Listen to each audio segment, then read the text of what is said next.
Just one touch and I'm lost inside your love. Just one touch means more than words can say. Just one touch and I know I'm gonna stay for always.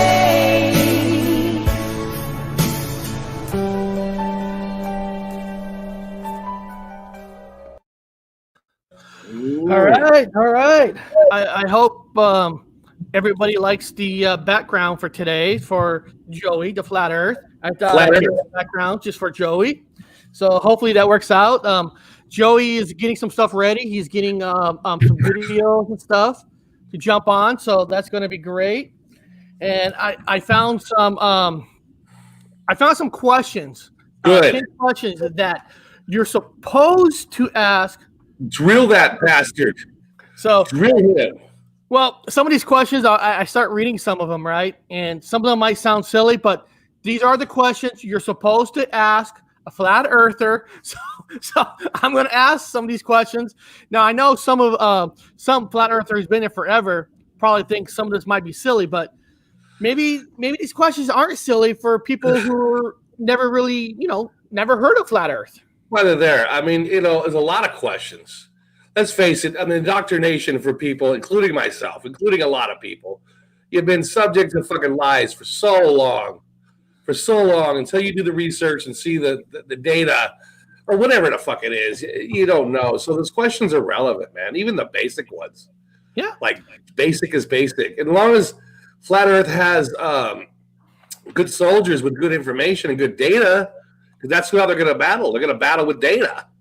So good. It's good for him to. He's probably going to be ready for it, man. Like a fucking. He's coming in his A game. He wants to fucking do it because he knows he's got to recruit. If you want to recruit one person a day, you got to have your A game all the time.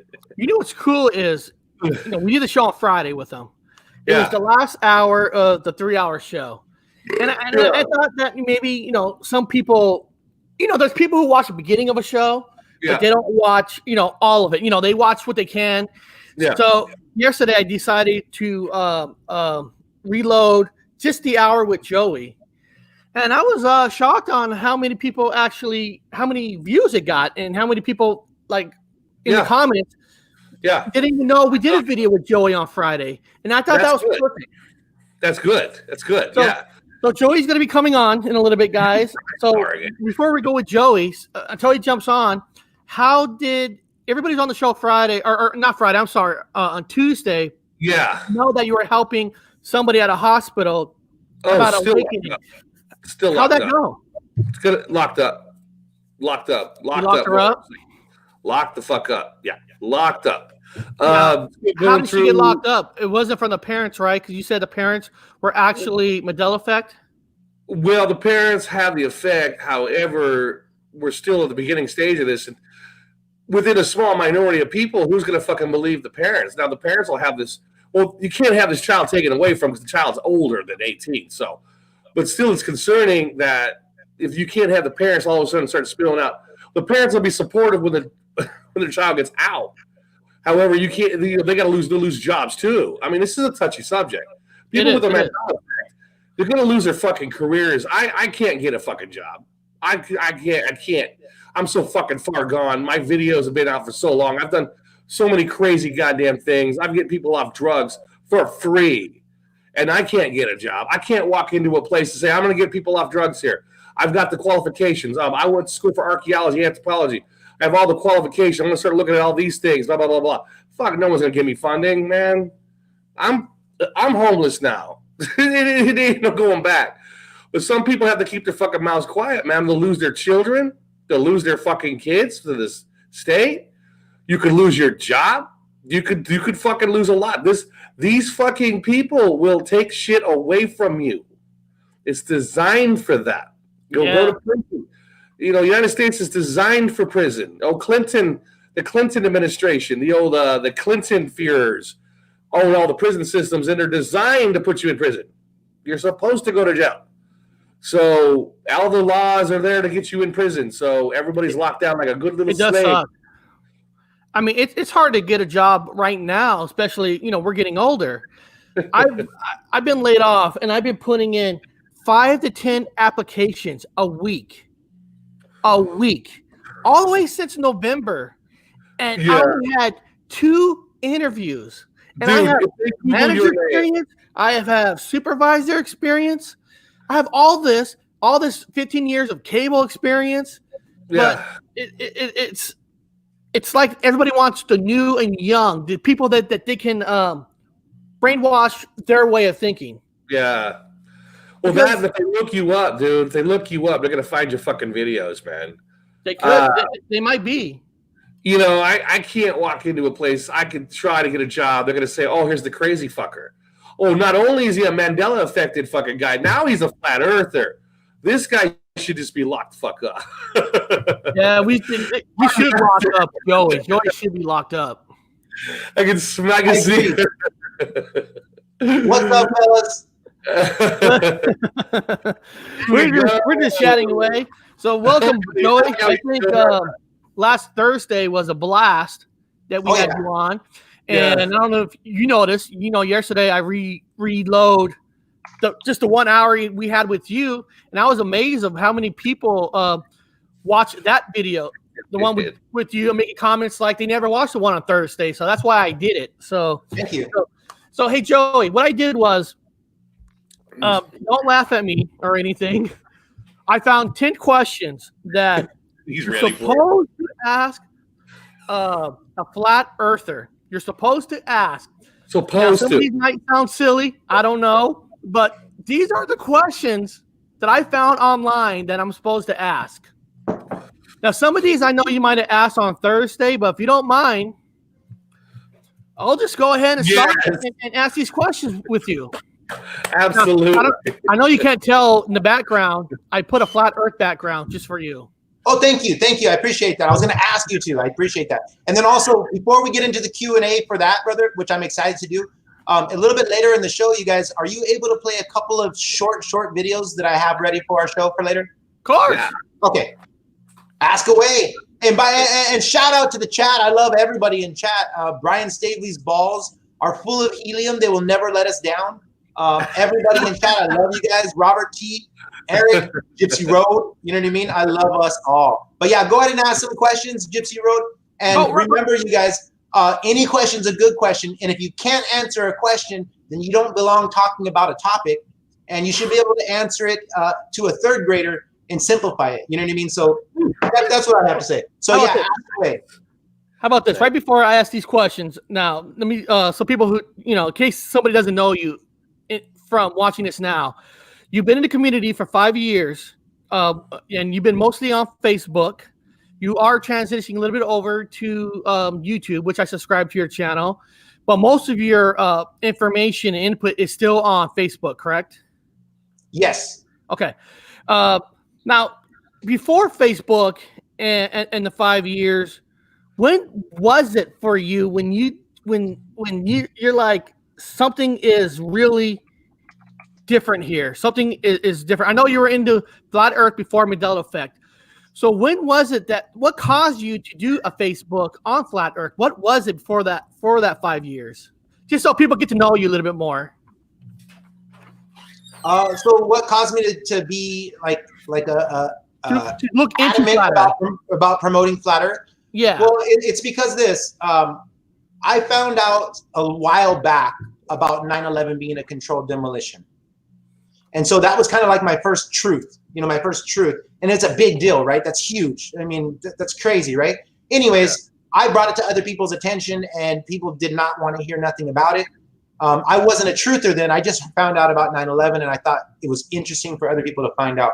So anyways, several years removed from that, I ended up, I don't know why, but I ended up becoming very curious about the shape of the Earth, about how everything works, how volcanoes work, how lava works, et cetera, et cetera.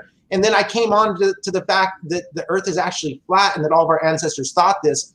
And the reason, to answer your question, Gypsy, the reason why I started going on Facebook and YouTube like crazy, going on people's shows, is because I really thought that within about 6 months to a year's time, the whole world would realize this simple truth, and we could make a change, because Flat Earth helped me to realize that it's not just like, oh, America's the bad guy, or maybe it's China, or maybe it's the JEWS, or whatever you want to call the bad guys, right? I found out that it's basically all the world governments. Because when you realize that the Earth is flat, you also have to know that all the moon landings are hoax. And you also have to know that, every government agency that's promoting and sending people up to the fake moon and fake space, they all know that they're lying. They're all in on it together. So, you know what I mean? It was my duty as a human being to try to do anything I can to rally people up. But I honestly thought, Brother Eric, that this information was going to be worldwide. Everyone was going to know it within a few, you know what I mean? I'm just kind of like a rose-colored glasses guy. So that's why I started doing it, and I don't regret it. But I had no idea that I would get the backlash. Just like 9/11, I had no idea I would get that backlash, right? Well, since you've done Facebook, have you felt backlash from family, friends, everybody where you live, your community? Have you felt like people kind of look the other way now? No, but I used to. I used to feel that way. And now it's kind of like when you come out of the closet and you're proud of it and you're fun and you're happy-go-lucky, it's no big deal. It's just when you get all serious about it. So actually, I was the one pushing other people away because I was taking it so personally. So I used to, but it was my own fault. Now I tell everybody this advice: do not try to convert your family. Mention it, let them know that that's what you are. Try to convert strangers, and by proxy of strangers learning this truth, hopefully they'll convert your family. Don't lose your family over this. That's the trick that the government wants you to do too. They want you to be ostracized from your family. Go to Christmas parties. Even though you don't recognize Christmas as a holiday, still go there. You know what I mean? Go to a football game if that's where you're invited to, and wear your Flat Earth shirt and have fun with it. You know what I mean? Still live. It's a matrix. You have to live a dual reality. Otherwise, you're going to be, your voice is not going to be heard. So not anymore, Gypsy. No, you're right. You do got to have fun. I remember when Bob came down, with the Mandela effect. I mean, we went to Seahawks football game, and you didn't care what anybody thought. You jumped on a vodka. Remember the vodka truck? Yeah. You jumped on the vodka truck. I jumped on the vodka truck. You know why you jumped on the vodka truck? Because Eric and I went down and watched Seahawks games. We're season ticket holders. And I won them. I won these tickets, and then Eric, I couldn't afford them, so Eric kept payments on them. But there was a truck that come down the fucking alley. That we've been down this party alley. We've been down this alley forever. I mean, for fucking ever. For years, we partied to the alley before the game. Everyone knows that place. You go to this fucking alley. We always party there before the game. And here comes a vodka truck. I said, Eric, there's a vodka truck, dude. Eric looked at me. He's like, when's there ever been a vodka truck? I said, I have never seen a vodka truck. So we turned to the guys we always party with, the guys that we know down the fucking road. Hey, guys, the vodka truck. Like, yeah, the vodka truck, man. I was like, seriously, how long has the vodka truck been coming? I said, where have you been, man? The vodka truck's always been here. What? Eric goes, how long has the vodka truck been? Every year. They looked at us like we're crazy because they're excited about the vodka truck. But we were like, when did the vodka truck ever come down this alley, man? It always went down the alley. Yeah.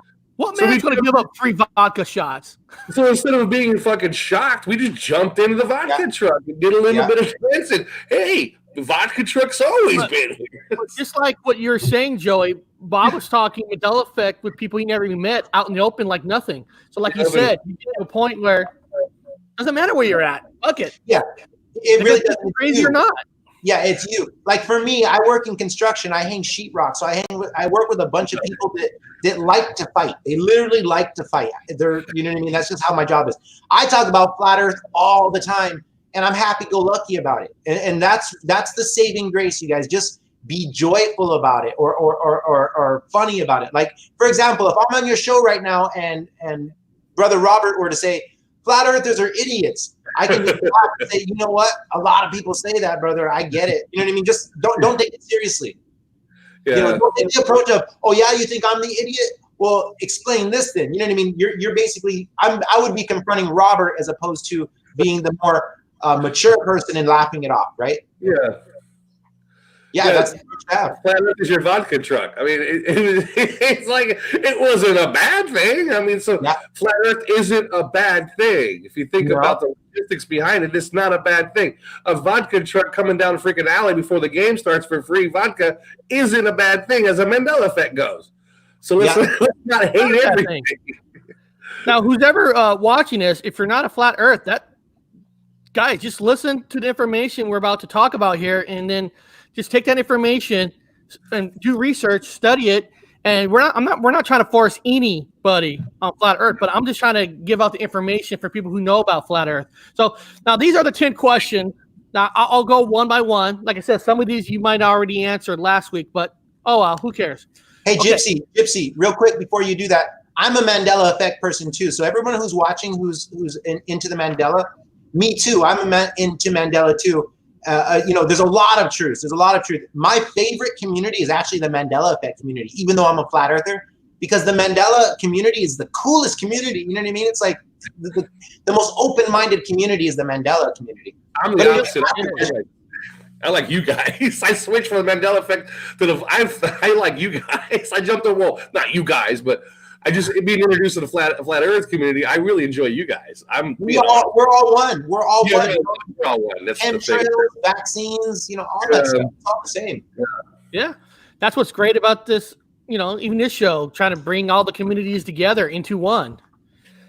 So like I said, if this sounds silly, I apologize, but this is the first question they say you should ask.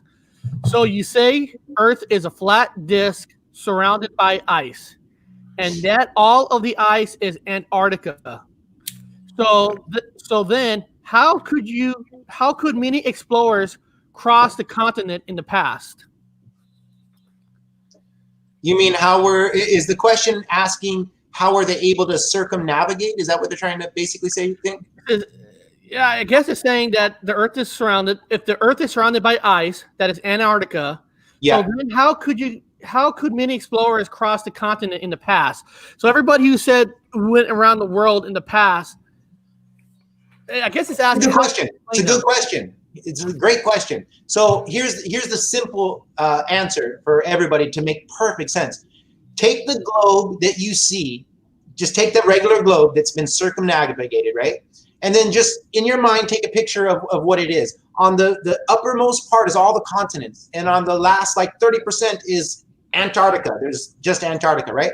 So squish it, just flatten it out, right? And there you go. And then you have the flat Earth model. So on that model right there, and I'll use this as a model for me. So if this was a ball, you'd have to go around the ball. But if it's a flat surface, instead of circumnavigating around a ball, having to account for gravity, you're going around which way. You know what I mean? So it's real simple, actually. I mean, a flat surface or a round surface, you're walking around it, or you're walking, you're walking upside down on it, or you're walking level on it, whichever way you go. So if you're flying somewhere, you're flying straight instead of flying around it. If you're circumnavigating it, which has never been circumnavigated before. Circumnavigation means from point A all the way back to point A. That's never been done. They went to point A to point B and then back and then did their math. You can't do that. And how do we know some of these people are even telling the truth? Exactly. But it has never been circumnavigated from point A all the way back to point A. So there you go. Okay. Good question. Good question. Now, the second one, I know you probably answered this on Thursday, but it's for the people who probably weren't here. So you don't believe the Earth is round. What about gravity? No, you only need gravity if the Earth is a ball, because obviously if you held a basketball right here and you poured water on it, it's not going to stick, right? So supposedly 500 years-ish ago, people were asking, well, wait a minute, if the Earth is a ball, then how does water stay stuck to it? Well, a theoretical philosopher named Isaac Newton, who was 23 years old at the time, he said, well, maybe just like an apple falls to the ground, maybe the Earth has some type of magnetic pull. Maybe that's what's occurring. So it was just a theory from a theoretical philosopher doing his job. He's saying, well, I'm being posed a question, so let me answer it. He's not wrong for answering it. As a theoretical philosopher, he's doing his job. Now, gravity's never been proven, and gravity is definitely not needed on a flat surface, because it all makes sense. Water sticks to a flat surface here on Earth, so we don't have to question it. It's reduplicatable. But water does not stick to a ball here on Earth, so they give the explanation of gravity. But in fact, gravity has already been thoroughly debunked because there's no proof of it. And if you apply the laws of physics, we have a supposed cartoon globe, right, with a core some 3,000 plus miles in radius. Well, the deepest hole we've ever dug is about 9 miles. And so let's just say that they were telling, their facts were right. Well, somehow they were able to get a big thermometer down 3,000 miles and test the temperature of Earth's core. And they claim it's 10,000 degrees and that it's magnetic. Well, there's a law of physics called the Curie-Weiss law. It's a law of magnetism, and it says that all metals, every single metal on Earth, loses its magnetic susceptibility at or above 1,000 degrees Fahrenheit. Gravity debunked. No need to even have a discussion about a theoretical philosopher that was 23 years old. His country was going through war at the time. I mean, I'm a theoretical philosopher. So is Gypsy Road. I mean, I can make up a better explanation than that. But that's true. That is a to answer that, gravity is necessary if we did live on a ball. But if you don't live on a ball, you obviously don't need gravity. And since it's not reduplicatable and it defies the laws of physics, we can't, as intellectually honest people, we can't accept it. All right. Okay. Now, this next question is technically related to the gravity. So I'm just reading it exactly how it says here, people. So I'm not. So this is what it says. You're not beating me, man. You're okay. Okay. So this says, wait, you don't believe in gravity? What about the tides? The interaction between Earth and the moon sort of proves that gravity exists. No, that's correlation and speculation. So we know we have tides on Earth. We'll get into that later, how they're caused. We know we have tides on Earth, but to say it's because of the moon, what proof do we have? I mean, why not say that the tides of Earth are caused by ant colonies? You know what I mean? I mean, what is their proof? They have no proof. It's just like Isaac Newton, theoretical philosophers. So you have to have peer-reviewed science and laws of physics to back you up. Otherwise, we shouldn't be having this conversation because we're here to get down to the truth, not someone's opinion, right? I already know the answer. All of our ancient ancestors believed that the Earth was flat. All of them did. No matter if they're biblical, Quranic, Vedic, it doesn't matter. And even Ruth, the 102-year-old lady recently interviewed by David Weiss, recently said that she remembers being taught the Earth is flat back 90 years ago. Yeah. Yeah, water fluctuations in temperature cause tides. Amen. That's all it is. Water fluctuation in temperature. Hot meets cold causes a certain current to push this way and push that way. When I was in the Navy, our ship went across one of those lines where it made a big boom. I was like, what the hell? We get hit by freaking, another submarine, or we get hit by something else? No, I said it was a water fluctuation. This is where the cold current meets the hot current coming out of that area. So when cold meets hot, you have a fluctuation, basically like a tide pool. And it, boom, makes a big boom. That's where all the turtles travel underneath the water. You know what I'm talking about? Like in Nemo? Like Finding Nemo? Those underwater freeways? Yeah. Like where hot meets cold and underwater currents? That's all that is. That's what regulates the tides. People don't. That makes sense. Robert, I'm so glad that you're here because of your knowledge of the Earth. So because you're here to either back me up or you're here to either say maybe like, hey, Joey, that's wrong. So that's the cool thing about it. I love that you're here too, brother. Just like on the show every day, I was stoked, brother, that you were able to understand what I was talking about because a lot of people have to look it up. They don't you know what I mean? And you already know it, so that's awesome. Yeah, just tell them to watch Finding Nemo, and then that's how the tides are made. It's right there, the cartoon. There's actually a good one. This is a good question. Okay, so what about lunar eclipse? There will be partial lunar eclipse visible in Asia next month. How can a lunar eclipse happen if the Earth is flat? Well, a lot of people think that the Earth. Let me answer this a little bit long-winded. A lot of people think that the flat Earth is replacing a globe Earth in infinite space, but in fact, it's not. Flat Earth is not a planet whatsoever. Earth is not a planet. There are planets above our head, and they're really small luminaries that do a circular orbit around this flat surface. Just like it seems, we have vast oceans everywhere, and we see the Earth in these vast oceans. That's what we're in. We are terra firma. There's no such thing as water or dirt or any living things on these luminaries called planets. You can prove this by looking through your telescope, and comparing them to NASA's pictures, we see electrified luminaries up there, and they show us desert that I see in Arizona. You know what I mean? Yes, So, 100% yes. Oh, that's good. Yes. I got a telescope. Yeah. Yeah. So how does an eclipse work on a flat Earth? Well, if you take a sextant, which is able to do a triangulation and measured by arc minutes, you can see that the sun and the moon are approximately the same size, right?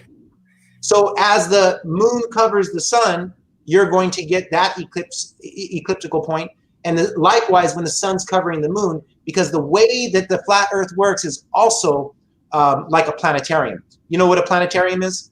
Yes. Yeah. A planetarium is the only artificial way to recreate what we see celestially. There's no other way to do it. No other way. Where you have the center point, which is Polaris, North Star, projecting all the stuff that we see in the luminaries above our head. So it's not what we ever previously thought on a globe model. The sun and the moon are actually measurably 16 arc minutes here from Earth, which is approximately the same size, which means they're about 1.5 miles in diameter. So when they're covering each other, that's how we're getting eclipse. And it doesn't make sense that the Earth's, if the Earth was a globe, that it'd be causing a shadow on the moon or any of that either. But it's because they are both the same size. So when it's covering the other one, it's doing just the name that we're hearing, eclipse. Okay. Yeah.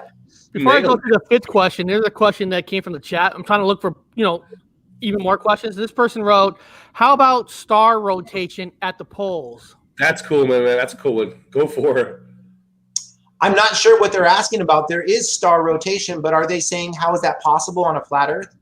It's impossible on a globe Earth that's continuously spinning through infinite space because we're seeing the same stars all the time. That wouldn't occur. But how does it work on the flat Earth? Well, it's actually extremely easy to answer that because we are geocentric. And just like the planetarium, we're a flat surface, and there's the planets and the stars rotating above our head, and we're always seeing that. That's why we see star trails, and that's why we always see the same processions of the equinox. That's why, is because we are a perfect timepiece. It's a geocentric Earth. We're stationary, we're fixed, and the stars and the planets above our head, including the sun and the moon, are doing a circular orbit above our head. And that's why we see star trails, because we're stationary and they're moving. And here's another pretty good question from the chat that I'm going to read that one real quick. How can the moon cast a shadow which is smaller than itself? How can the moon cast a shadow that's smaller than itself? Yeah. Can they elaborate what are they? Ragnar, can you expand on your question, please? While he expands on it, let's go to this next one. It's pretty good. Thank you for that question, chat. I'll answer any questions too, and I love it. Thank you, guys. Yeah, it's good questions to write down and always good to investigate later. Make sure when you guys are asking your questions in chat to be pretty thorough. You know what I mean? Like, just in case. Yeah.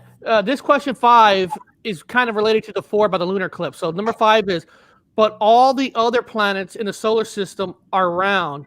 Why are they so convinced the Earth is flat? Actually, how would they know if the other planets are round? But what if all those other planets are flat too? Well, here's the thing. You're taking what's above our head, and you're saying that, well, we have to be it too. Here's a comparison. You have a pool table, and a pool table's flat, and you have a bunch of balls on it. Imagine the people standing on the pool table are going, wait a minute, but all those balls are round. How come we're not round too? Well, we've been indoctrinated to think that we are a planet. Nobody's ever called us a planet up until a few hundred years ago, if that. So in reality, what we see above our head are luminaries that are round. They are round. I don't know if they're spherical. I don't believe that they are. I think that they're some type of disc. However, what we see above our head does not in any way prove what's down here on Earth. What's down here on Earth is provable by topographical measurements, and topographical measurements of Kansas, Florida, and several other states in just the U.S. alone, representing thousands and thousands of miles, come out to be perfectly flat. As a matter of fact, Kansas University came up with a study comparing the state of Kansas, because everyone says it's flatter than a pancake, to an IHOP pancake. And it's actually flatter than an IHOP pancake is. So I mean, IHOP, man. Don't say IHOP. I'm an England dude. Think about it. You have no idea. And how can you even trust NASA, what they're showing us? I mean, they could be showing us they're known liars. They're known liars. They lied about the moon landing. They lie about everything. They're lying about going to Mars. They're lying about the ISS. They're lying about everything. Now, this number 6 They're question a branch of the military. If you guys hate the government, well, if you don't believe me that NASA is a branch of the military, check it out. www.nasa.gov. Dude, it is. I tell you 100% because I had a buddy in my department who applied for it in the Navy. He applied. He had to be in a service. It's called TAD service. And I applied. That's how I got out of certain things I had to go do. But it's TAD. He went. He signed out. What it is, you sign out one piece of paper, chit, goes to your commanding whatever officer. It goes up the chain of command, all the way to the captain. The captain takes it, takes a look at it. He submits it off. It comes back on his fucking desk. He says, "By God, it's been approved." It goes back down. It goes back to his petty officer. Congratulations, man. Here's a letter from fucking NASA. The guy got a letter from NASA. He got to go to NASA. I had a buddy who went to NASA. I had another buddy that went to Haiti when the Haitians had that big ass earthquake and all the people were dying over in Haiti. He was Haitian. He's an American Haitian.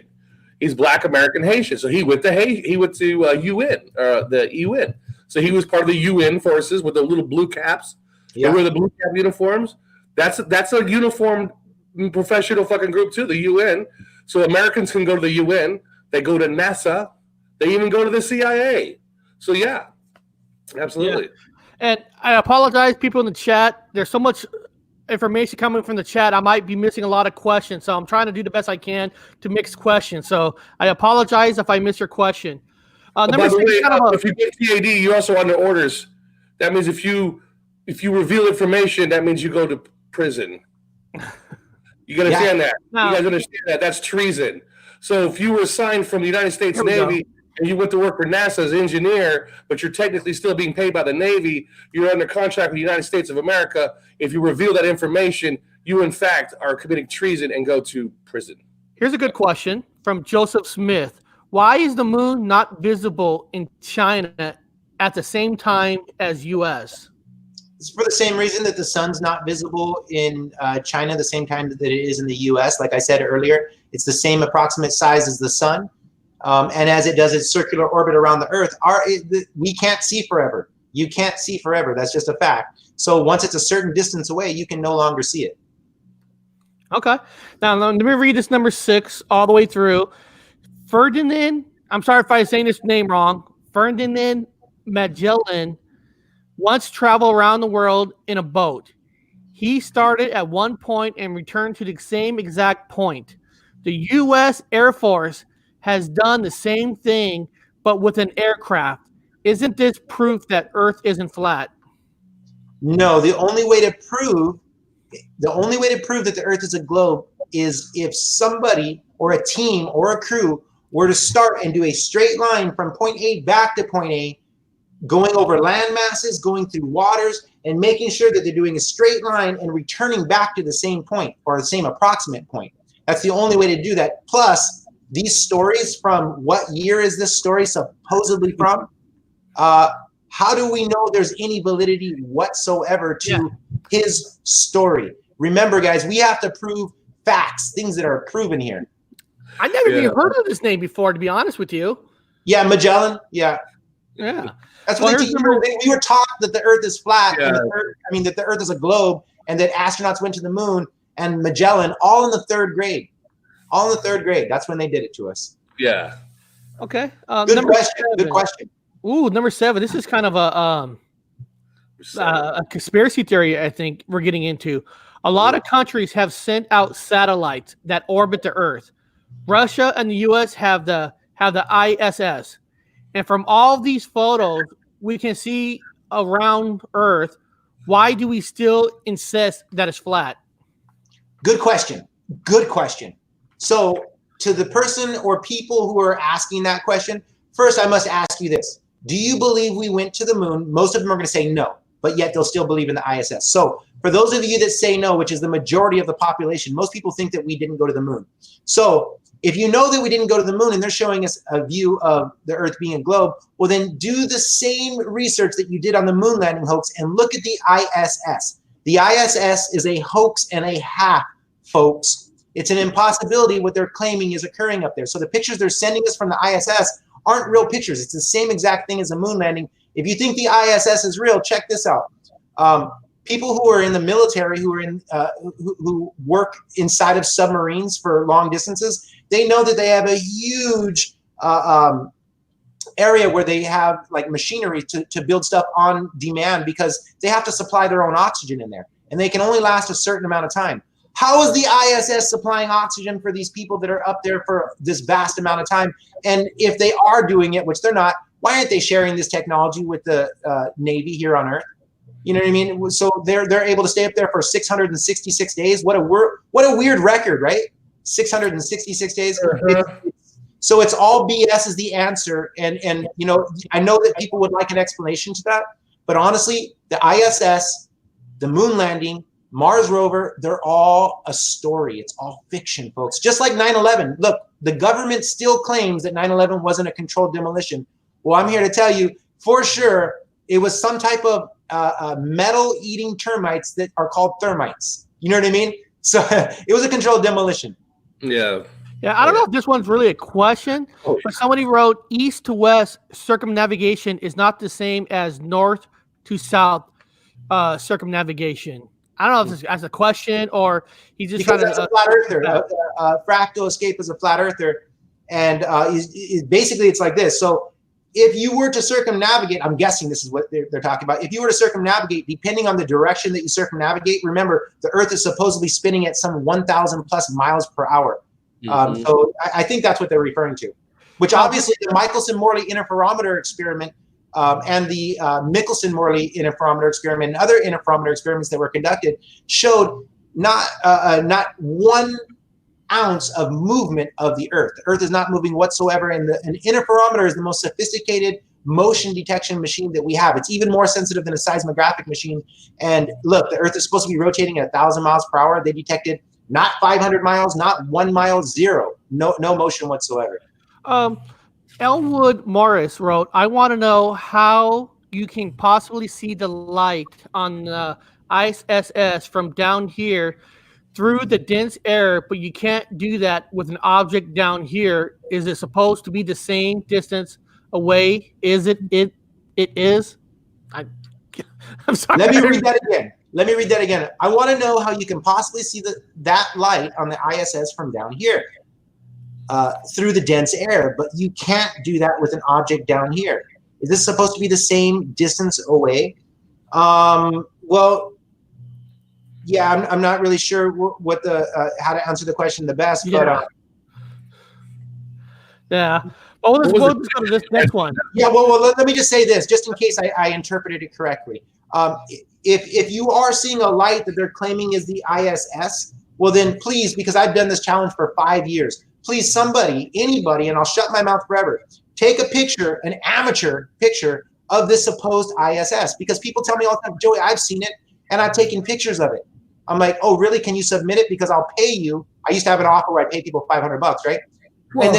And then what people realized was this, is that not only did nobody submit a picture, who doesn't want to make $500 and shut me up, but also they didn't realize there's no way that a regular average person could just grab their camera, hook it up to a telescope and take a picture. Why? Because supposedly the ISS is doing perpetual free fall speed of 17,000 plus miles per hour. So you'd have to have your telescope set to tracking it, know exactly where it's at, and you'd have to be following it. You can't do that. You know what I mean? I like what Michael Healy said. Michael, does anybody see satellites from pictures from space? The answer is no. Yeah. No. I mean, the ISS is going who's taking these pictures of these satellites? Other satellites? We don't know. That's true. And if you here's another question. Here's another thing to go along with that. For everybody that doesn't think that satellites are a hoax, check this out. If we're getting satellite imagery, well, tell me this. They're falling at a 17,000 mile per hour perpetual free fall speed, right? Supposedly as they're orbiting the Earth in this Goldilocks zone where they're able to stay up there. Well, how come they're able to take pictures at 17,000 miles per hour, but there's no camera on Earth that can go 1,000 miles per hour and take still pictures, let alone 17,000 miles per hour? They have a technology they're not sharing with us? Good call. That's good. Going back to the moon landing, you know, the simple take away science. Just take away all the science stuff. They had a camera to follow the ship to go back up. Gosh. How the technology is so perfectly, and how's it remotely so perfectly back in 1969 or whatever year it was that actually followed it exactly up. I mean, take away the science. Just think about how's that possible? Did somebody stay behind on the moon and gave their life to make sure the camera goes up? Because we barely get that technology in the last 20 years. This may be the final frontier, but it's filmed in a Hollywood basement. You know, and it's proven. It's photoshopped. It's edited. I mean, just recently, SpaceX had a mouse on their thruster. I mean, come on. What year was it? Just proved that these rockets are actually helium blimps. It's crazy. What year was it when we first got the remote for the TV? Was it 87, 88? Yeah. And Nixon is calling these people from a landline on the moon. Look, if anybody wants to know if the moon landing's a hoax or not, here's all you have to do. This will prove it to anybody. You don't have to do research on the videos or anything like that. They claim that they left a flag on the moon. That's what they claim, right? We cannot see it with our most powerful telescopes here on Earth. Why? Why? We can see the craters in depth. We can't see the flag that they supposedly left on the moon. They never went there because you can't go there. You know what I mean? And why did they go there? It wasn't because of Russia trying to be the superpower. They're all in on it, remember? So why did they do it? To show us the first time ever Earth being a globe. That's the reason why. This guy wrote a simple question. How did they get the film out of the camera? They were leading. There's a countless amount of questions. You know what I mean? And then why did they lose all their technology? Why did they tape over their film? They said they taped over it because their budget was low. Stupid, dude. Oh my God. You know what I mean? We would have had it at the Museum of Flight. We would have had all those videos at the Museum of Flight. There's nothing. We even, where the fuck is the fucking coverage? We would have it at the museum. No deal. And this guy wrote, he's calling up there, dude. Did you guys want pizza? We can't send pizza to the moon, man. Yeah. Seriously. I'm not a crook. I'm not a crook. He's not a crook. Oh, like he wrote, well, they talk to the president like he was in the next room as well. Listen, if I talk to somebody that's from UK, like Bob on the phone, sometimes there's a delay. That's now. And remember, this was in 1969 when we didn't have cell phones or any of that stuff. You know what I mean? And we all know we had the phones that did this. And are you kidding me? You don't have a fucking line for that shit. You can't. There's no walkie-talkies. How far did a walkie-talkie get you guys back in the day? It's insulting our intelligence, is what it is. That's all it's doing. Walkie-talkie size of this, in the field of battle. You've got lives on the line. You've got a dude with a backpack with a crank. You've got this phone that you're calling on, that only goes to a crank. It can barely get over a fucking mountain range. You could have saved millions of lives with that technology in Vietnam. Why didn't they give you that technology in Vietnam when you have these guys in the field getting killed with a big-ass box in a fucking phone? They could barely get over the mountain range. Question everything. A lot of lives. So let's fucking call NASA up and say, you guys killed a lot of motherfuckers in Vietnam. How about that? Holding that technology up. Amen. Call the moon. How scary is that? Call an airstrike with that phone, man. God. Well, here's number 8. What about all the small, simple evidence that's out there, like how a ship slowly appearing over the horizon looks small? That's a great question because that's an honest question. That's why it's such a great question. And everybody actually should ask that question. If you're not asking that question, I'd be surprised because the main proof that the globe uses as their evidence and proof is that ships sail over a horizon, proving that, it's impossible. If the Earth is a globe, then of course if they go a certain distance and they're disappeared to your eye, well, they've gone down past the horizon line, right? Wrong. Turns out if you take just a simple camera phone, a pair of binoculars, or a telescope, you will see that boat that disappeared reappear, which actually brings me to how I got into the flat earth in the beginning too, because when I started researching this stuff, I did these experiments myself. I live in Hawaii. Everything is imported, exported, and we have these big maps and boats that come in. So I took a group of my friends and my wife bought me a cheap $100 telescope. We brought my telescope and we focused in on one of these boats, watched it sail past everybody's eyes, including mine. And I said, okay, great. It's out of our eye spectrum now, right, guys? And they're like, yep, there you go. I said, look in the telescope. There it is, large and in charge. So it's not disappearing over the horizon. If it was, then, hey, the Earth must be a globe. but it doesn't. And at that distance, if you use the parabola for an Earth 25,000 miles in circumference, you have 8 inches per mile squared, which is roughly correct. It's not exact because there's hills and mountains and valleys, etc., but it's roughly correct. So if that boat, which is 20 to 30 miles away, isn't over the horizon, well, that's actually impossible too on a ball, because every angle of incidence is dropping at a 360-degree angle. So it has to be, and it must be dropping, but it doesn't. Good question, though. Everyone should ask that question and do the experiment for yourself, you guys. Watch a boat, over the horizon disappear. Take out your binoculars and just, it's right there. It's not even, there's no horizon for it to sail over. Nice. Yeah. No, that is nice. Hell yeah. I'm liking this. All right, number 9. You also think that the sun is only several hundred miles from Earth. Wouldn't that make the sun very, very small? Yes, it would make the sun very, very small. The sun is very, very small. You can do this as a science experiment. If you don't know how to use a sextant, it's not going to be easy. You're going to have to learn. It's going to take a little bit of time.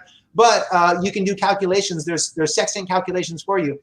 And the sun is met. If you get a quarter, everyone has a quarter. If you get a quarter and you put it up above your head when the sun's out and you line it up perfectly, you'll see eventually it covers the sun at a certain distance. And the same distance it'll cover the moon. These things, when you measure them with the sextant, are 16 arc minutes away. They are close in proximity. That's why we get these rays scattering through the clouds like that. And here's to further answer that question. Let's think about the opposite. Let's think about this. If the sun was 93 million whatever miles away in a burning ball of flames, what would happen is this. There would be no such thing as daytime and nighttime. Why? Well, do a thought experiment in your head. Turn off all the lights in your room. Take a flashlight to represent the sun.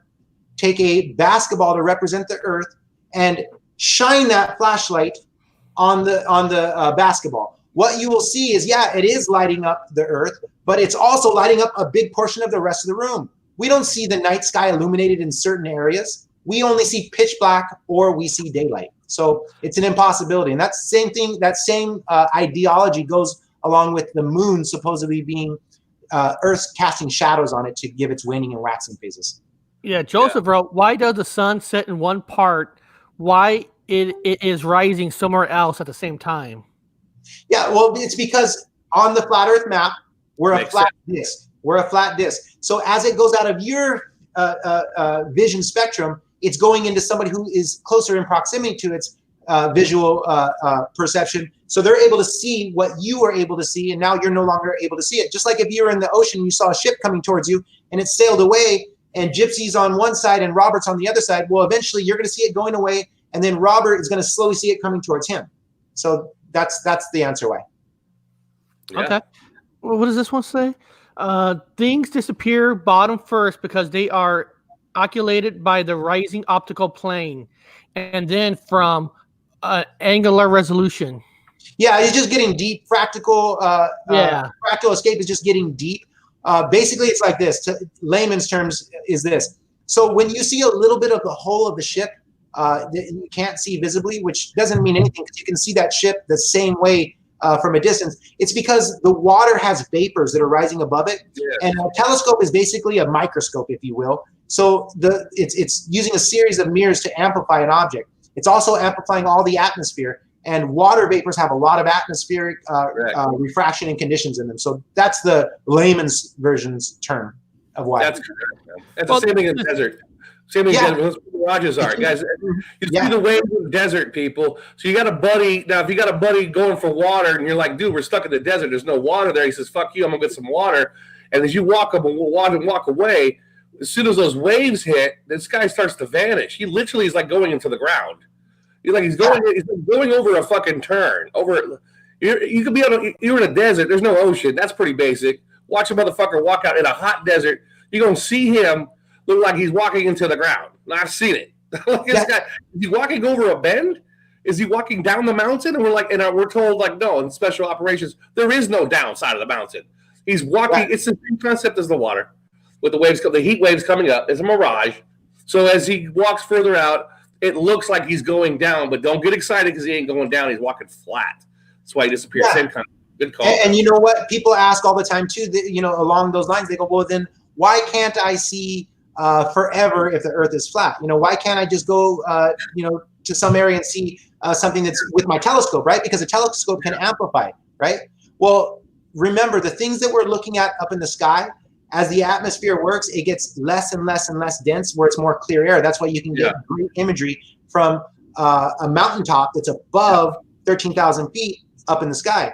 But if you're here on Earth and you're trying to look down, remember, on certain foggy days in Los Angeles, you can't even see 15 feet in front of you. That's atmospheric refraction. So because a telescope works like a huge microscope in a sense, you're amplifying the atmosphere as you're amplifying everything else. So that's what distorts it. Yep. Okay. Well, last question here. I think you talked about it on our last video, but who cares? We'll just ask it. What will happen if we go to the tip of the Earth? That's the big one.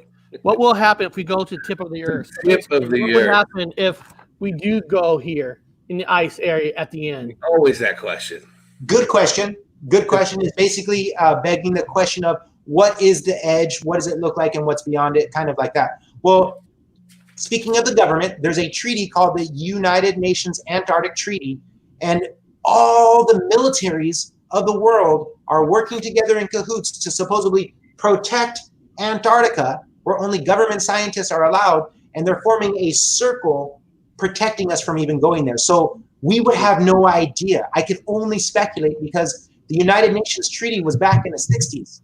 You know what I mean? Same time we went to the moons, all this different stuff. So they're protecting it. And there's actually stories of people that it's called the Smoky God, and what is the other one called? The Iron Republic. There's stories that I can't account for being. Oh, the Iron Republic, you guys, is the best story I've ever read. I want to hear that. Favorite book. What's that? I want to hear about that. Oh, the Iron Republic. It talks about during the Civil War, the South did not want to, just like the history lies about everything, the South did not want to fight against the North because they were their brothers. It wasn't about slavery. Slavery is all miscombobulated lies too. But anyways, they didn't want to fight against their fellow brothers. So some of them, if you will, chickened out, and they went sailing and they went past Canada, and they ended up going past the known continents, and they met other people. And it seems pretty legit to me, but I can't verify it. But it's called the Iron Republic, and it's my second favorite book I've ever read in my life. Check it out. Iron Republic. That's cool. That sounds fun. Yeah. Eric's got his question. Now, I got one last question for him, so save me the last question. The only question I have for you is the one I can't answer yet, and I'm working on. So I believe everything you're saying. My question for you is you to help me figure it out. That's what this one is. Eric, go ask. The only thing I was going to ask is the Earth is flat, right? Yeah. I got my flashlight on the phone. So if the flashlight's up, it goes forever. So you're not going to get you probably won't get a rainbow. Move your microphone, Eric. You got your microphone right in front of it. Oh, okay. Your microphone's like right there. You go. But so you probably won't get a rainbow, correct? If there was no what do you call it on the flat Earth, you probably won't get a rainbow. But if you have this blocking the light, is that where the rainbow comes from? Because you have a lid over the Earth, or if you had, let's say, a lid made out of anything other than a prism, then no, you wouldn't, because indoors to get a rainbow you need some type of prism. So outdoors, whatever's above our head, it must be some type of crystalline surface, because we are getting rainbows with a simple sprinkler being turned on, or a waterfall, et cetera, et cetera. So yeah, that's a good question, and there has to be some type of glass prism above our head for us to get rainbows outdoors. Yeah. And on the flat Earth model, also, everybody, the sun does not at all a 360-degree bulb. No, it's acting as a localized spotlight, more like a laser spotlight, if you will. Very good. Yeah. No, that makes sense. Because I remember you said something on Thursday or last Friday that made me think, because you're talking about, like, we're supposed to get rain from clouds, right? Rain is supposed to come from clouds, but how come when you fly in a plane through the clouds, it's like a fog? There's no rain coming through it. Now, how did you explain again? How do you explain where the rain comes from the lid, or how did you explain that again last time about the rain part? Do you want to watch a short 2-minute video on it? Okay. Because that's such a good question. And actually, it's so funny. But that is like one of the most popular things that people ask me. Because it trips people out. Because obviously, we know that it's impossible. Water's not precipitated rain. Isn't precipitated water from Earth being held in clouds. Because as you fly through these dark rain clouds that aren't already raining, creating rain, you don't get wet, right? Not until they start to rain. So if they're holding water, then you would expect to get wet by water. They have a ridiculous explanation as to why not, but it doesn't apply to the laws of physics. So that's such a good question. It has to do with the conductivity of these ionized dark rain clouds pulling from the superfluid helium above our heads. And look, folks, this is going to get talked about a little bit later on because you're probably thinking, what is superfluid helium above our heads? But remember, if you're a biblical person, or a Quranic or a Vedic person, I'm a Bible guy. They all say the same thing. So I'm just going to quote the Bible. The Bible says that rain is waters from the heavens. It doesn't say it's water from earth precipitated and brought back down. It says it's water from the heavens. So what is actually happening is just like, well, let's play the video. Let me get this video for you guys so I can explain it. Yeah. Okay. Very cool. Very cool. Eric, it's going.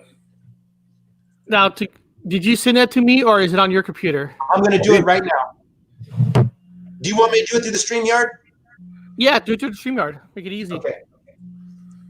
So this is going to be a quick video, you guys. It's about 2 minutes long. It's going to explain the science of lightning. Did you get it yet, Brother Gypsy? How am I supposed to get it? Oh, sorry. I'm sorry.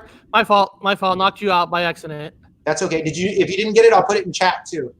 Put it in the chat because I don't see it. Yeah, no square popped up yet. There you go. I just did it now. It's under me. Okay. Let me know when you get it. Let me go over here. Let me open up. There it is.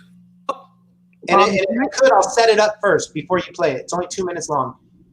It goes like this, you guys.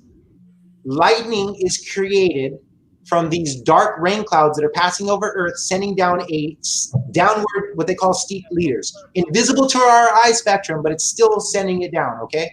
Yeah. And it's sending it down to Earth, and Earth has upward leaders. They make a connection.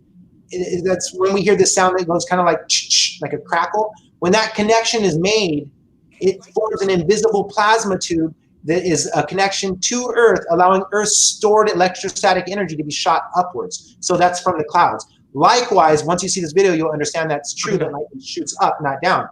Likewise, that same process that's allowing these downward steep leaders to allow Earth's electrostatic energy to be shot upwards, likewise, those same dark rain clouds are sending upward steep leaders to the upper atmosphere that has superfluid helium in it, and it's creating another invisible tube, if you will, like a water hose, to allow a funnel to pour through this specific rain cloud and a specific rain cloud only in an indefinite amount of water. Because remember, these rain clouds are pouring millions of tons of water on us. How is that able to even hold that amount? So let's watch the video, and then maybe it'll help to answer some more questions for people. This video is going to prove to everybody that lightning strikes up and not down. People have seen cartoons where they think that lightning strikes down, so it's like an urban legend. But traditional science even says that all lightning strikes up and there's cloud to cloud, but not that. We're talking about the lightning that creates thunder. It strikes up. And here's the cool thing too. Since we know it strikes up and we know we hear thunder, what is their explanation for thunder? They said it just expands in the atmosphere as it gets higher and higher in altitude, and that's why we hear the delayed roar. Impossible. If space was infinite, we wouldn't carry that sound. Plus, lightning doesn't explode into thin air. It explodes by coming into contact with something solid. Yeah. All right, you want me to hit play? You make it bigger? Could you? Yeah, there you go. Yeah, I was ready. Ready? Twice? Let's figure out what makes it happen in the first place. Lightning is electricity, and electricity involves tiny particles. Some particles have a positive charge, and some have a negative charge. The two opposite charges pull towards each other like the north and south ends of magnets. Usually, electric charges are fairly balanced, but the turbulent winds of a storm cause electric charges to separate within the cloud. Most lightning occurs within the cloud itself, but we're concerned about the lightning between in clouds and the ground. Lightning starts with negative charges moving from the clouds towards the ground. Scientists call it a stepped leader. Meanwhile, an upward leader forms as positive charges move up from the ground, usually from tall objects. When a stepped leader and an upward leader meet, it makes a path for a much larger and brighter electric current to shoot up into the cloud. This is what we see in the sky as lightning. It happens so quickly that lightning seems to travel from the cloud to the ground, when in fact the opposite is true. So, can lightning strike the same place twice? Absolutely. For example, Toronto's CN Tower is struck by lightning around 75 times each year. In fact, in August 2011, the tower was shocked a record-breaking 52 times in 84 minutes. But don't worry, the tower was built to withstand it. So it's a safe place to be if lightning strikes once, twice, or even 52 times.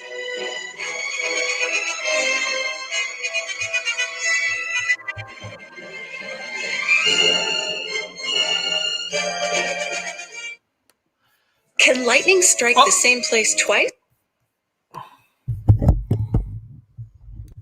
That was cool. That was fucking. I like that. And the reason why I shared that video in particular is because of the fact that it's so set up to be Brian Stabley's balls in the house. It's so set up to be so simple. Brian, I love you. I can't even remember what I was going to say now. Who let him in, man? You're talking about let him in. You're talking about the lightning rain. Brian's balls have a mass that's greater than gravity. He's like the kid next door you can't get rid of, man. It keeps showing up. No, we got no beer. Yeah, brother, send me a link. I said he wanted to come on. The link was only for him, nobody else. We tolerate it. How you doing, Brian Stabley? Thank you for joining, brother. I love you. As a matter of fact, I think that everybody is here, and I'm not trying to like diminish any of us. I think everyone's here, and it's just honest of me saying this because Brian Stabley, he's a huge part of this truth movement, and nobody's more important than anybody else. But Brian's role is amazing. You know, he's not only is he selfless, but he's pulling the community together somehow with his hula dancing, his shaking his hips. I don't know what he's doing, but thank you and God bless you, Brian. Because I won't accept the fact that I know a lot of intelligent people in different communities, but they choose not to look at other topics because they all think it's a psyop. I don't accept that. Amen. You know what? Brian Stabley's here, so we're probably going to get up from 52 all the way to probably like 500, like you did with Russian. But don't let, just because Brian's here, I still got that last question. It's a doozy. No, this is your turn. We watched the video. Go for it. Ask that question, Bob. And then after Robert asked his last question, I have a follow-up video to the video that I just shared. Instead of it being an animation, because honestly, NASA has animations too. So is that really proof? That's just the scientific explanation. I actually have a video. It's only a minute and a half long. Super slow-mo HD definition video of the birth of a lightning strike, showing it moment by moment coming from the ground, just in case anybody doubts it. Okay, send me that link in the chat again. And Bob, you start asking your question, and I'll get that video set up. Okay, so here's a question that's been asked of me. Okay, so I've taken all you guys' science and I've used it, and you're correct. I could argue it. It's fucking awesome. It's data to fucking fight. You know, hey, you're flat Earth. You got a lot of good information. But they hit me with this one, and I'm having to stop for a second to think about it. Now, there's no real answer, but let's see what we can do. Now, the question was, let me read this. This kind of sucks. It's lucky that that guy, Brian's in here, so he might know some of this stuff. Here we go. The question is, what does he think? Okay, what does he think of the red dot in the sky? When did it first know? When did anybody first notice the red dot? There's a red star in the sky. I don't know. It's not a star. It's a red object in the sky. It's red. It's redder than all the rest.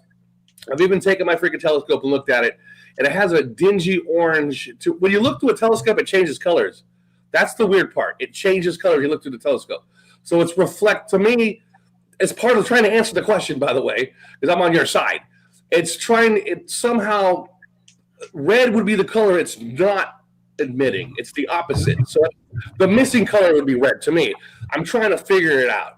So there's a red star. And now everybody's screaming, when I talk about that red dot, they're like, "Oh, that's Mars." What do you mean that's Mars? They ain't fucking Mars. You could have never saw Mars in my time. You don't see Mars. Well, that's the red dot. The red dot is Mars. That's why we're going to Mars. It's the red dot. No. You didn't see Mars in my time. You still can't see Mars, but they're claiming maybe people say that's Mars. That's what Mars is. There's a red star. Any ideas, guys, on this red fucking dot? I'm thinking it's a reflection to a spot. I don't know.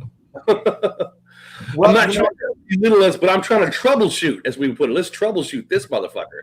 That's a question that somebody asked me that I'm not a flat earther, and I'm trying to answer it. And we got Can I Brian. go first? Can I go first? I'll go first. I'm just gonna say, I've heard about it, bro. It's the first I've heard about that. I'm gonna go smoke real quick, and I'll be right back, and I'll join for the rest of the show. Absolutely, do research. Come back with an answer. Come back with an idea. I really never heard of that. I don't have any theories on this red dot. I had never even heard of this obscure red dot in the sky. Joe, you ever heard of that? No, I haven't. But it's the same thing. I'll look into it, and whatever it is, like just taking it is a known fact. I know that the ancient ancestors spoke of a red star coming called the Big Kahuna, all kinds of other stuff. Who knows? Yeah, the Kachina. Sorry, thank you. The Kachina. The Kachina. Yeah. Now I keep reverting back to biblical. And the big kahuna. The big kahuna. I'll be right back. Actually, pretty good. That's pretty good. No, I'm agreement. I'm tilted towards the biblical side of the book. I keep thinking about it. It's a reflection. I'm a scientist, and I keep having to go back to God because God doesn't answer the question. Well, I saw some of his magic work, and I'm kind of like tilted on his side now. It doesn't need some things you can't answer. It just happens. God is putting it there for a reason, for either a sign. It's putting it there for people to realize something. It's as simple as a conversation from God. I'm sorry people don't understand that in the scientific community. That came from there. It might be just that simple. But I'm trying to break it down scientifically, which might be something we can't break down scientifically. You understand that? I'm even at the point where I say, if I can't answer the question, I'm going to try, but I'm going to do the best I can. But if I can't answer the question, I'm going to assume that it's some sort of sign from God, and then I'm going to leave it at that. But I'll keep always researching in my heart. I won't ever stop. But if I don't have an answer, I'm not going to feel bad about it. Yeah. Okay, I can sleep tonight. I've been sleeping with that question. No problem. Right now, to me, it's just God. And when God gives me the answer and to figure it out, I'm going to figure it out. But let's just play the scientific game. Well, check this out too, Brother Robert. You're asking me, and I'm knowledgeable about flat Earth, but there's a lot of people way more knowledgeable than me about flat Earth. And since you're kind of new into it, these questions, if you start posing them more, you'll be surprised. Somebody will just be like, "Oh, I know the answer." Just like when I told you about rain, you're like, "What?" I mean, every one of us has a little piece of the puzzle, so you'd be surprised. Their answer might actually be there. Yeah, that's why I'm putting it out there. Interview the right person. Yeah, I'm putting it out there. This person write it. The red spot or star is a dwarf star, like a dying star. So here we go again with the dying star. I'm not into the star thing. There are no fucking nebulas up there fucking dying. I'm not playing that game anymore. I stopped that, so I removed that from the equation. Those are constellations for us to fucking read. That's all I see because my stars are gone. Wherever I came from, it's gone. Bob's a flat earther too. Bob's a flat earther too. The one who asked that question, and I mean, who knows? Maybe he believes that it's a star that's actually there. That's kind of down. I mean, who knows? It's really crazy when you get into flat earth more. You start to realize everybody has all these different theories on what this is and what that is, which is so fun. That's what makes it fun too, because we get to theorize. Yes, it's fun. That's why someone gave me that one. Everything else, I'm like, I can do basic research. It's done now. People like I've talked to you, I've talked to Brian. We've had the shows. I've watched the other people that you guys recommended for the shows. They have wonderful fucking answers. I can go to sleep at night with a damn good answer. It's every 100% on the table plausible. Everything is fucking said. I don't care who puts it down. It ain't plausible. Bullshit it is. So the math is there right in front of your face. It's that easy.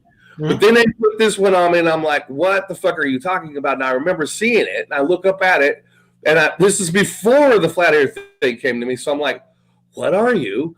What is the red or reddish? Let me say this right. I went to double check what they're talking about. I remember seeing it, and I looked, and it was always to my right hand. It depends on where I'm standing. It was always on my right. It's always on my right. Maybe turn. I'm always facing it in my old house. I would say south. So I'm trying to think. So I'm thinking I was back at my house when I first saw it. I was in my backyard, and Oregon was behind me. I looked up, and I always mark stars with my that's instinct. I marked it from right about here. So 12 o'clock, 1 o'clock, 2 o'clock. It was always at 2 o'clock, say about 8 in the evening, which is 2000 hours south at basically at 2 o'clock. 2 o'clock. I'd say 2 o'clock, 8 o'clock in the evening. And it had a reddish tint to it. And I was like, what are you? What are you? Because I don't believe nothing up there no more. I'm like, I don't know where you are, though. And I kept looking at it. I'm still to this day trying to figure out what the hell it is. Well, the guy who said the dying red dot, he was just being open-minded. He didn't know. No, that's what I'm here for. He's not being put down. Right no, on, absolutely, man. He's one of my friends on Facebook, and you know what? I usually just assume when people contribute to my Facebook post that they're a flat earther too. But Bobsta, thank you. I'm glad that you're open-minded and you're looking into it because you've been a friend of mine for a long time. So that's epic. Yeah, you guys. It's not a game show. So if you guys are on the sidebar and you're just watching the show, you got access to another fucking computer. Well, go ahead and whip it up. Let's get the damn thing out there and put the link on the side. Let's just see this son of a bitch. Yeah. Well, you guys want me to play this video real quick? Yeah, if you could play it real quick. And basically what it's going to do is the video that you showed earlier, it's going to reiterate what I said using video proof. Okay. Here I go. I'm going to turn it up a little bit for my speaker. Happy Friday! Oh, that's an ad. Sorry. Awesome. Let me get that off. Where is it? Oh, there it is. All right, there we go. Got it off. Lightning. No, that was cool. That was cool. And there's much more videos that you can watch on it. This is one that was kind of a quick one that goes more into it. But yeah, you can not only believe what science says. In this case, science is, not all science is wrong. There's just pseudoscience and real science. So real science shows that lightning strikes up. There's a video of it showing lightning strike up. A lot of people get confused because they say, well, what's that first thing that's coming down to Earth? Well, that's electricity too, but that's the steep leader coming down to make a connection. The noise we hear from the light we see going up, coming down, that electricity is the lightning that goes upwards. I've learned it went up, like it didn't strike down. It was like one solid current that goes up. It went that's what I learned. It went up. I mean, everything's fucking for debate now. It went up and then dispersed up high, which makes sense now with the freaking above because it has to stop somewhere. Instead of hit the atmosphere and then dispersed along. I go, well, I don't know. Yeah, they say it expands in the atmosphere, and then because it blows up, we hear that delayed roar or reverberation. Well, the easiest way to think about it is go to a cave and say hello, and you'll hear it saying hello back. Why? Because it's hitting something solid and bouncing back. If there wasn't that thing there, even if your voice were to explode somewhere, you wouldn't hear it reverberating back. That's evidence that there's no infinite space, and proof that there is a dome is the fact that lightning doesn't explode unless it comes into contact with something solid. Yeah, it's been going sideways. So here's the ad you're saying now. It's kind of a new shock for me. Everyone's like Mandela effect, whatever. I have never seen that. I've never seen it go sideways before. It's going sideways, like in sparks. I've seen it with my own eye, by one eye. I've seen it go sideways, and I go, it's sparking, it's arcing. Since when does lightning go? It looked like a tree, man. Like it come up and it come out like a tree. I said I've never. In fact, it was we had hurricane. We go that whatever Kira, that fucking massive storm Kira. Then we had Dennis, the Kira storm. I'm sitting in here right at this right here getting high. Because you're supposed to. It's good for you, by the way. Don't listen to fucking media. Fuck them, liars. You're not chemical dependency license, and you're not going to die from marijuana, with the exception of overeating or over laughing. Smoking weed is a big ass boom. Come through the window. Dog took a run. I'm a scientist. I went outside. I can't wait for another one. Saw it spark with a fucking line come up. and then the sky had it dispersed out, like boom, and it went across. I said, you can get like God saying, I got more evidence for you, son, about the firmament. Take a look at this. Oh wow, I had never seen shit like that before. So just the last couple of storms for me was a huge learning experience, including about the 2 videos. Well, that's a synchronicity. I have a question for all you guys. Oh, no, it's probably a simple question. Maybe we asked this before. I don't know. I can't remember everything, but some parts it's okay. It's summer right now in Seattle. It's winter time. It's considered winter, but in some other parts of the world, it's summer. Australia. So if we're like in a domes wise, is there a reason why we don't experience all the same weather at once versus different weather, different parts of the flat Earth? Seasons. Okay. Hey, hold that map back up. Hold the map back up. All right. Here we go. So picture Seattle, right? Now Seattle, if the North Pole's in the middle, Seattle's going to be much closer to the middle than to the outer rim, correct? Yes. Correct.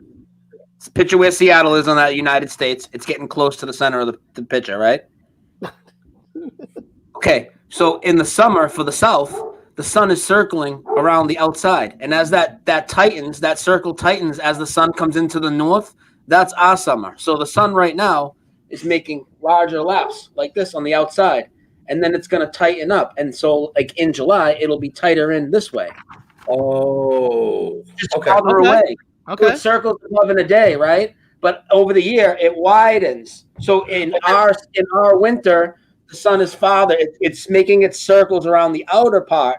And then as it gets into the inner, which is what we call the northern hemisphere, then we have our summer. Yeah. And remember, think of it as some type of like heat lamp, if you will. So what Brian Stabley is saying is, as that heat lamp is going further on its circular orbit and closer in its circular orbit, that's actually what's causing seasons. That makes sense.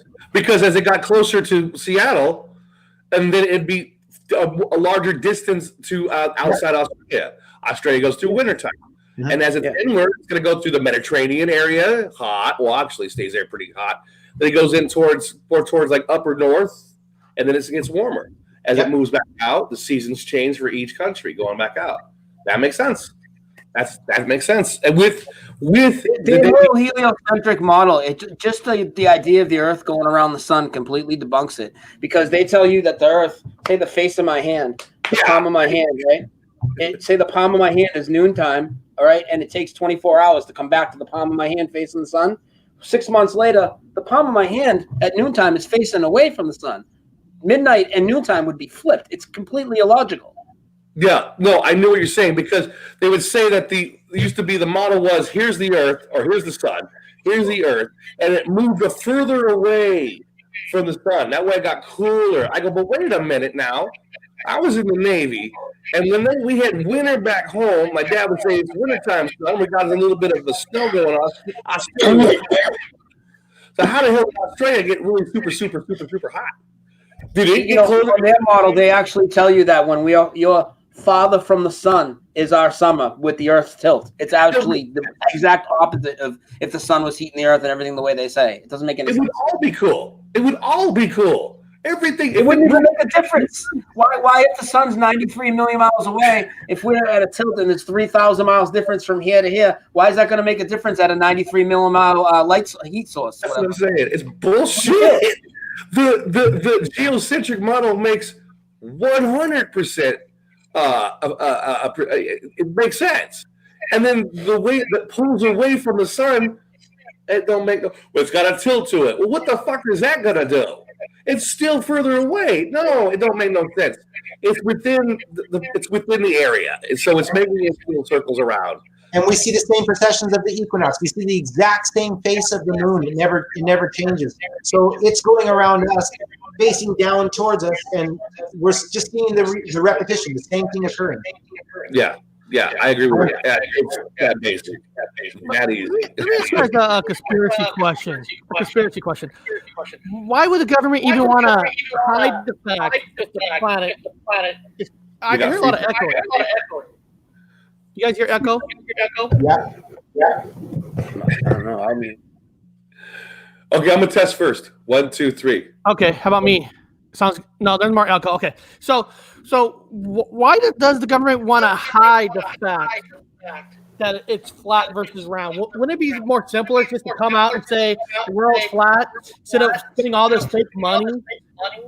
They don't just say it's round. They say you're in an endless, godless, ever-expanding universe, and you're one piece of insignificant piece of shit on this one of many planets and many suns and all this, and it's all of it to make you insignificant. And then also, if the Earth is a globe and they have it all mapped out for you, and you're just going to come back around to where you were, rather than the deception that's really at hand, they're hiding all sorts of land, resources. There's all sorts of lies. And then when it really gets deeper into it, they really just try to do everything they can to hide creation. And I'll stop here. I don't want to step all over Joey's interview. Let Joey take it from here. Yeah, Joey's doing it. I'm here to support Joey.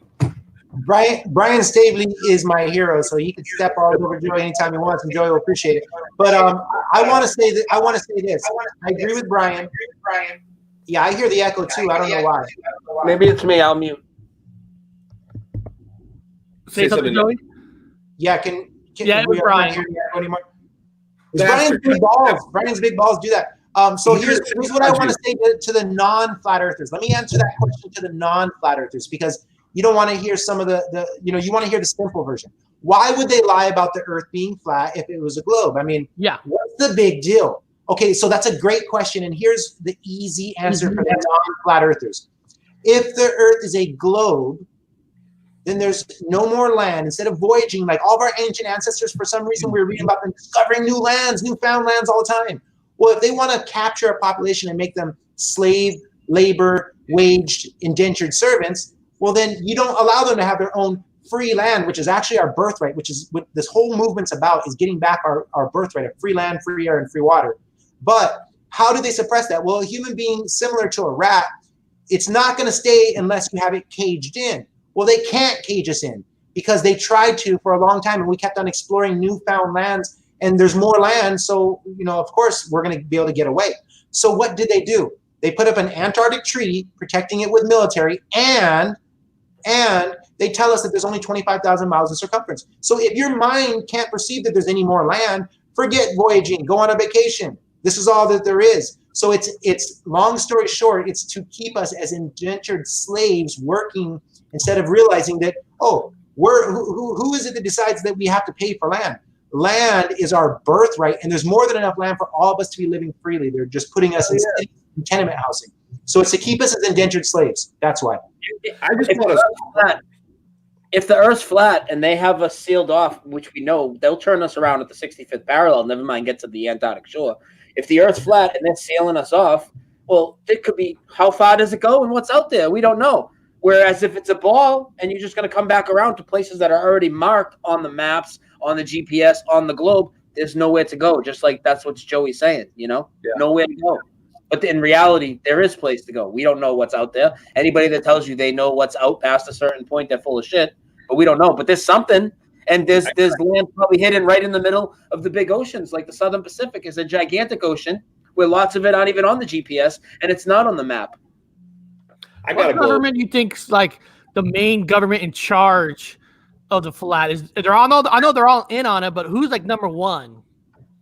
Is it? I got the answer to that.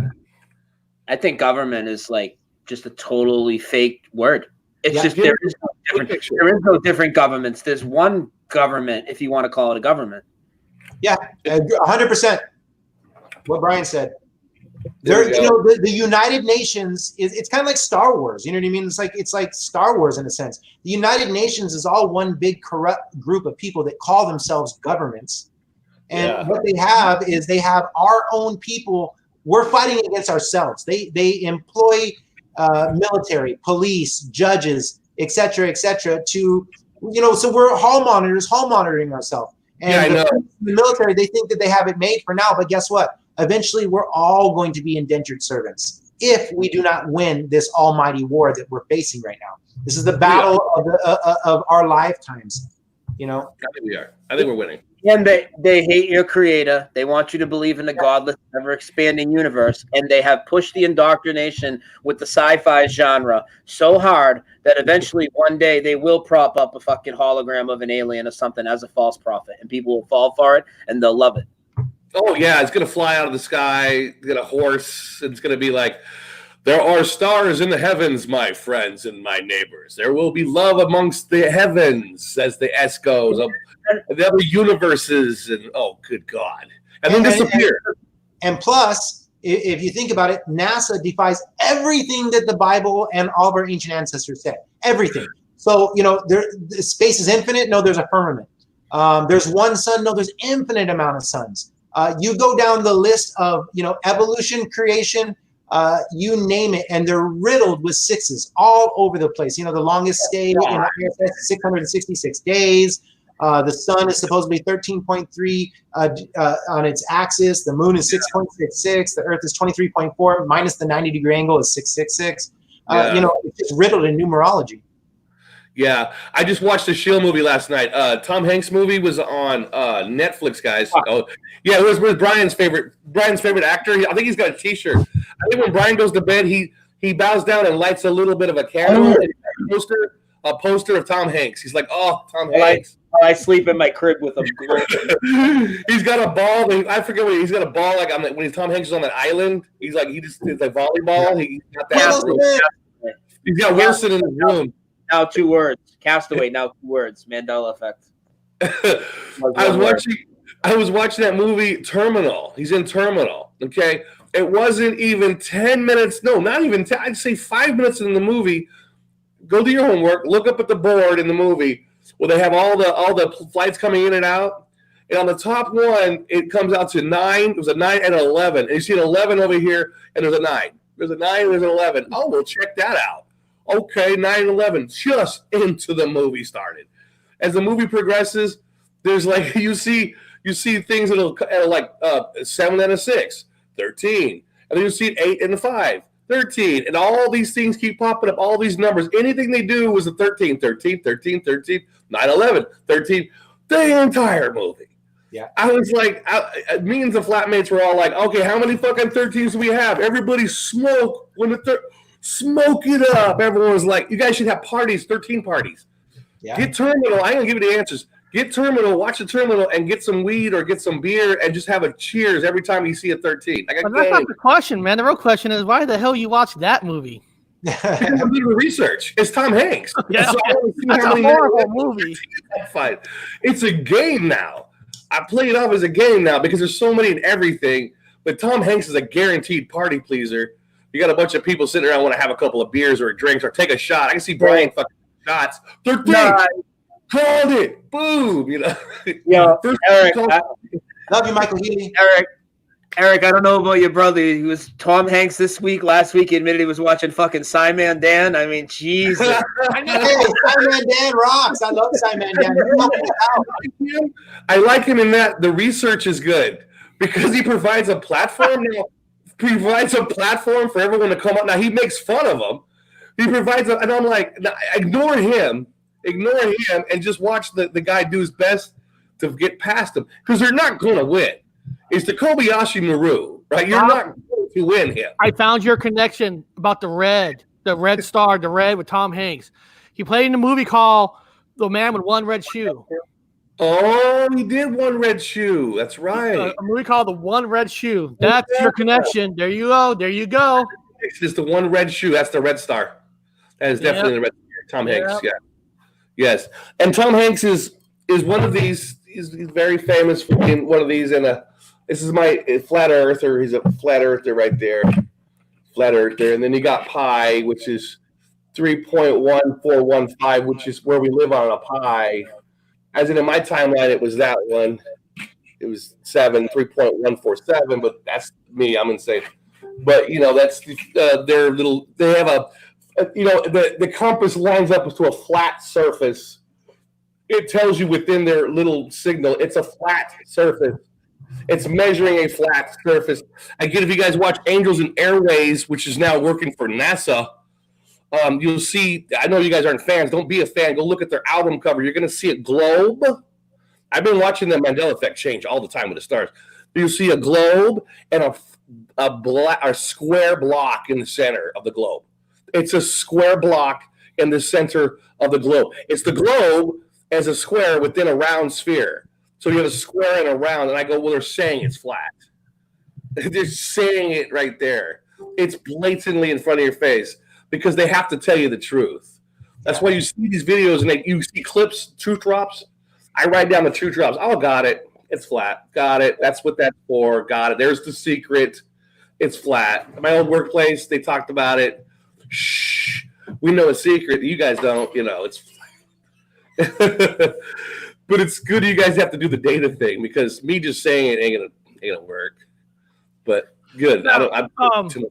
Last Thursday we talked about. I think I asked you, Joey, and since Brian's here, maybe he can give his opinion on this question that I asked you.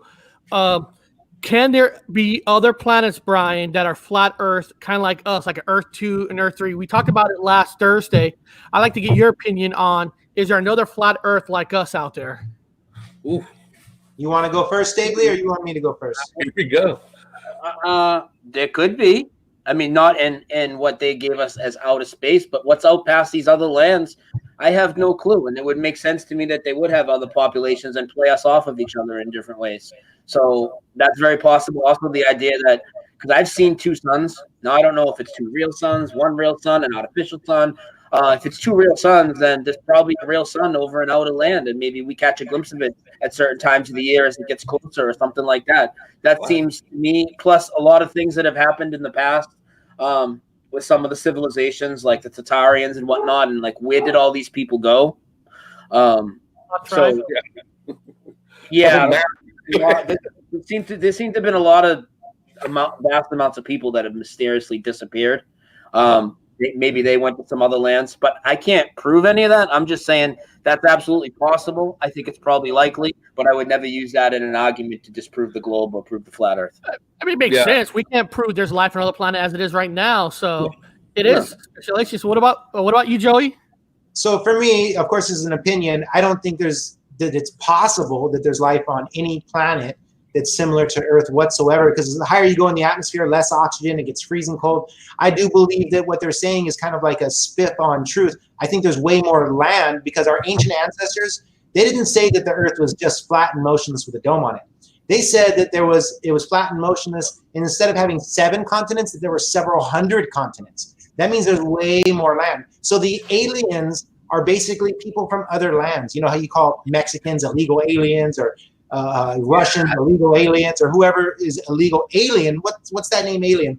So I don't think it's possible that there could be life on other planets. I think that it's very likely, because of what our ancient ancestors said and what the Bible says, that there's other worlds above this world and other worlds below this world.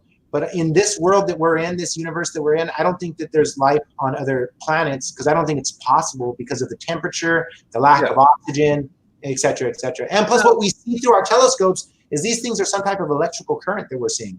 Yeah, that's what I see. Video, you guys are talking about there's additional plates, right? So like if this one plate gets destroyed, you'll have another plate to reappear, correct? No, it's kind of like how the Vedics said. How the Vedics showed like a disc on top of a disc on top of a disc. Yeah. That's what I think the Bible is kind of saying too. Like there's a heaven, there's a hell, there's other places besides here. But that's speculation, you know what I mean? And it's based on the fact that I'm a Bible guy too. All I do know is that this terrain that we live in is dome encapsulated. We're not getting out, and it's flat and motionless. And the best thing we can do is do what we're doing, talk about it, and try to wake up all our brothers and sisters. Because if we don't, it's going to be a police state real soon. The whole world is going to be it. It's not going to be like you can be a hoarder. Like those people who try to be a survivalist, which God bless them. They're like, oh, I have an underground bunker and I have enough supply for 2 years. Well, what about after 2 years? Because, you know what I mean? And what about the fact that you're cowarding out on your fellow brothers and sisters? Why not do what we're doing and prevent it instead of trying to run from it? Hell yeah, man. Let's get that freaking fuel out there. Let's get some hydrogen engines going. Hydrogen motorcycles. We get everybody on motorcycles, hydrogen scooters, hydrogen cars. That produces what? Oxygen. So water-based vehicles. You have hydrogen boats now, hydrogen airplanes. I think those things are, in my opinion, everyone says, what's a contrail to you? I go, well, I'll tell you what, there's nobody killing nobody. And then I talked about Constantine saw the cross in the sky, which what he saw was a chemtrail, they would call it. That's what I think back in the day. That's why the Pope has the big ass P on him, and they're worshiping fucking Constantine. When in my time he didn't. But I'm seeing a plane give out pure oxygen. When I see those white lines, that's oxygen. It's putting up. We have 78% nitrogen. We need oxygen. The more oxygen we have, the bigger we get. The bigger we get, the healthier we get. Pure oxygen is healthy. No more cancer with all the oxygen. No more sickness. We heal twice as fast, if not 3 times as fast. Everything, the bones heal. Everything heals. Plants love it. Professional athletes who have the money, what they do is after their sport or after their practice, they sleep in oxygen chambers, and they do actually recover much faster. Much faster. It's already been proven. In fact, I saw an experiment at the university where they took piranha. I've talked about this piranha, small piranha out of the jungles where they have very low oxygen. Piranha have very, very, very, very low oxygen in the water. Very low oxygen. These little ass piranha, which don't really eat people, as they say. But anyway, they put them into these tanks and pump pure oxygen in them. Pure oxygen in the water. And over a time, these little ass piranha got real big. And bigger they got, more blunt their teeth got also. So with more oxygen, they became more passive, by the way. They become pretty little fishies. At the University of Washington, they were huge ass piranha with the more oxygen. So more oxygen, people will become a little bit bigger. It might answer some of the questions that people in the Bible about the giants. Where'd the giants come from? Well, they could theoretically exist if we had pure oxygen here at one time. But since we've got all kinds of fossil fuels have made us all get shorter and smaller and more crippled. I think that God's pumping in oxygen in here, and some of us are getting big and healthier. I'm just suggesting. Yeah. I healed. My body went from like cirrhosis to liver to multiple crushed disc. Eric knows I had a fucking little arm things to walk with. I had a push cart. I had a lean on it. I had sciatica fucking going to kill me all the time. Shit. I got twice the size. My fucking bones are healing fast. Everything's getting faster. It's because of the oxygen. Yeah. I'm just throwing my own guess out there because I can't get better with magically. It's got to be, I'm being scientific. God's getting you better. Well, yeah, God's providing the oxygen. So there's oxygen coming in. That's my idea for the chemtrails. They're oxygen trails.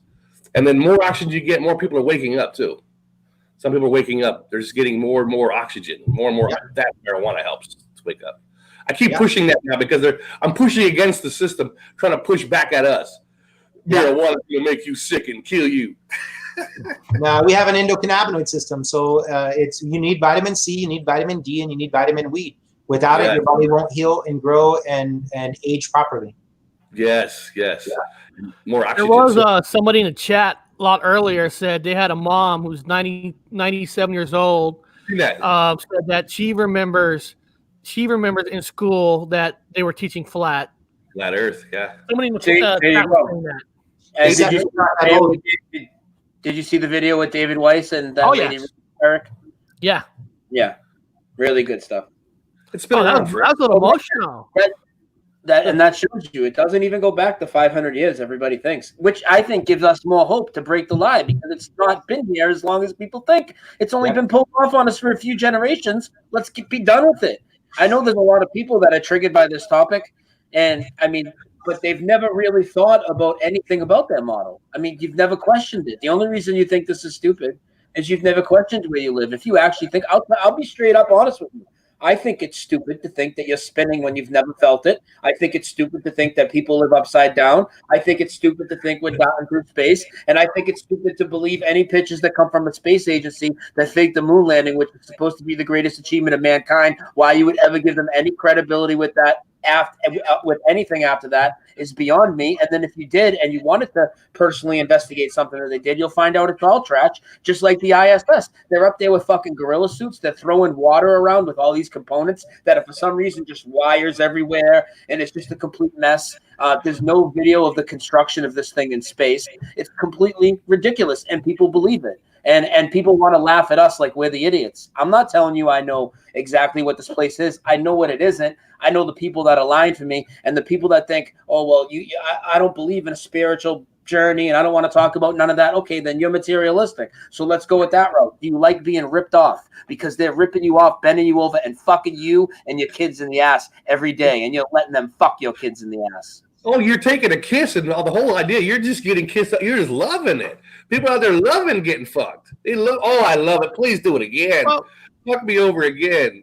Take my money. Take it all. And speaking of the ISS or satellites, for that matter, you get a lot of people asking the question like, oh, if satellites aren't real, Joey or Brian or whoever, then how are we getting, internet right now? And how are we talking on our cell phones, et cetera, et cetera? Well, that's another good question. You know what I mean? It's a great question. So you just have to pose it on both sides, right? Play Occam's razor.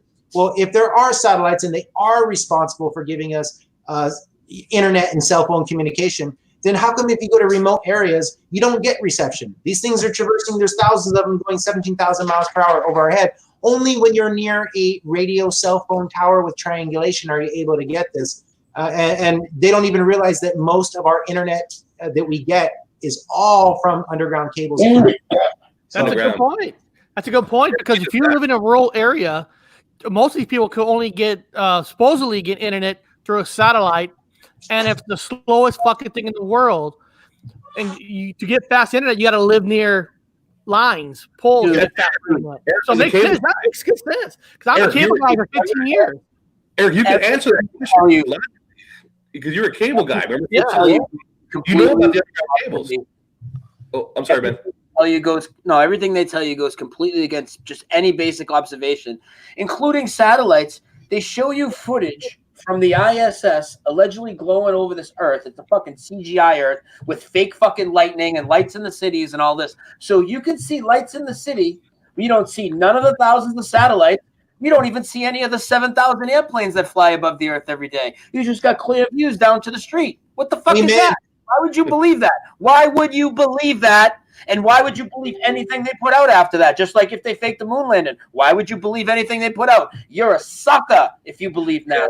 You don't gotta believe what I believe, but if you believe NASA, you're a sucker and you're accepting the lies and you're passing them on to your kids and you know about the lie. So you're not unwilling participant. You know that they're lying to you. They don't even give you it with all these satellites and they tell you need it. We're so technologically advanced, they can't even give you a fucking real picture of the Earth from space. Wake up. What's wrong with you? Yeah, here's something I just thought about. Say you're getting DirecTV or you're getting Dish in a simple world, right? To get DirecTV and Dish, you have to point the dish at a certain point and angle, right? Now, if there's a real satellite just spinning around the Earth, how can you point to one direction only to get TV if the satellite keeps moving? Yeah, because it's an antenna. That's all it is. It's an antenna. That's what it is. And proof of that, I've done this to my friends who don't believe, they're like looking into the flat Earth and like, no, I don't know about the satellite thing. I'm like, okay, well, let's just try this out. Let's just do a little experiment. So we grab a big old piece of metal to not allow its ray to conduct, and we hold it up because you can grab a tree or a ladder or something and go and climb a tree or a ladder is what I'm trying to say, and grab something that would block its signal. They're still getting the signal. It's shooting it upwards. It's the ridiculous looking contraption. It's just like all those beeping buttons that you see in the sci-fi movies. It's just to keep your heads thinking that they're scientific. Those are just antennas. That's all they are, antennas. Well, at the Museum of Flight, we had a lot of fucking people showing up to become docents. Okay, a lot of, I know it sounds weird. A lot of these very older guys or engineers, whatever, they're showing up from NASA. Okay, they're retired. They have money. So these NASA guys are unemployed. They're retired. Now, why? Now, ask yourself this question. These old guys you saw in those old footage back in the old movies with all the beautiful old fucking shit, all those NASA guys are not there no more. They're done. They don't lie no more. They don't have to lie. Their lying duties are over. Oh, now they can get jobs propaganda. They can get jobs touring. They can do whatever, but they're not in NASA anymore. So what do? They need to find a new fucking sap. They find fucking Elon. Another big fan of Brian's is Elon Musk. I bet he has a T-shirt. I was just going to fucking talk about Elon Musk. And I got to let Robin talk. I've been talking too much. But when you're done, I got a comment about Elon Musk. So they get Elon Musk. So the museum starts filling up with Elon Musk stuff. Where's all the old NASA guys? Well, they're here working as docents.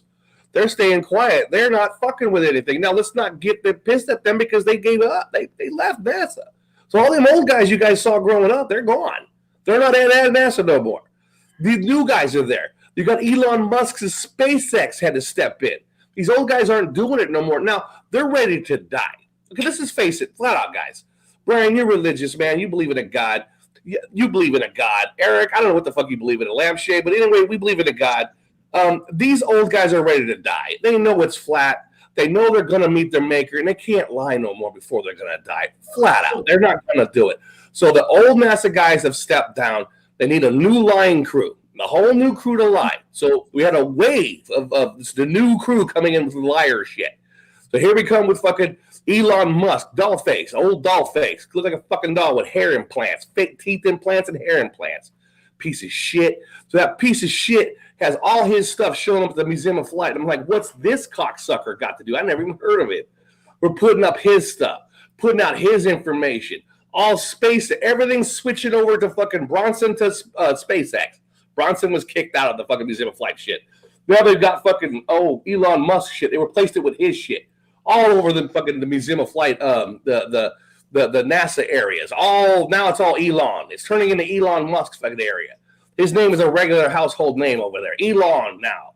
They're playing all his movies. His CGI movies are being played in the movie theater. Elon Musk. Here's another SpaceX. Everyone clapping, getting paid to clap, getting paid to high five, getting paid to woo. Those SpaceX ones are the worst. Those SpaceX launch where they're all clapping and applauding. Those are the most scripted ones I've seen. They're so bad. They're so bad, Joey. You know what I'm talking about. Those ones. Oh my God. It doesn't take a fucking genius to see these nerds high fiving. They're getting paid a fat ass paycheck to high five. Ain't nothing happening, man. Here's something else to remember too. Whenever people are looking into the moon landing being a hoax or SpaceX being a hoax and stuff like that, and they say, well, how could so many people be in on it? You know what I mean? Are they all in on it? They don't need to be. Matter of fact, the people behind the telemetry and stuff like that, they don't need to be in on it if they're just behind the telemetry, because they're just taking readings from what the computer is showing them. You know what I'm saying? So yeah, what you're saying is absolutely true, and not so many people do need to be in on it. Just a few actors that are part of the military acting as civilians. That's it. It's easy. It could fool anybody. It's fucking easy. You could fool any. You could fool the masses with a fucking. If you have a big ass television channel, if you fucking own the goddamn media, you could fool everybody. You could fool anybody. People laugh at me and Joey and other people for not trusting NASA, not trusting SpaceX, and these people think Elon Musk is a genius, right? And Elon Musk tells you and shows you, and they show you everywhere, that there's a red convertible in space driven by an American with the top down, playing David Bowie, with the impervious fucking paint job, with the tires that don't burst and nothing. There you go. And not only that, it's doing laps around the sun, and he says they didn't even make any modifications for it. It's just a road car. He says it's literally a car just put in space.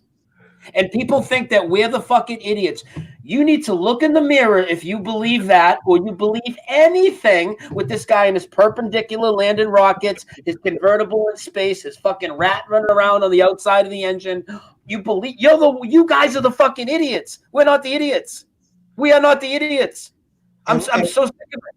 I'm so sick of being chastised by people that believe in fucking cartoons and obvious mockery. They're laughing at you. They're doing duets from the PlayStation with Chris Hadfield and the band Naked Ladies, who's on Earth, and he's allegedly in space, and there's not even any delay or nothing. They're in sync fucking doing a song. Right after, they fake a 13-second delay most of the time. What's wrong with you? And let me add to that real quickly.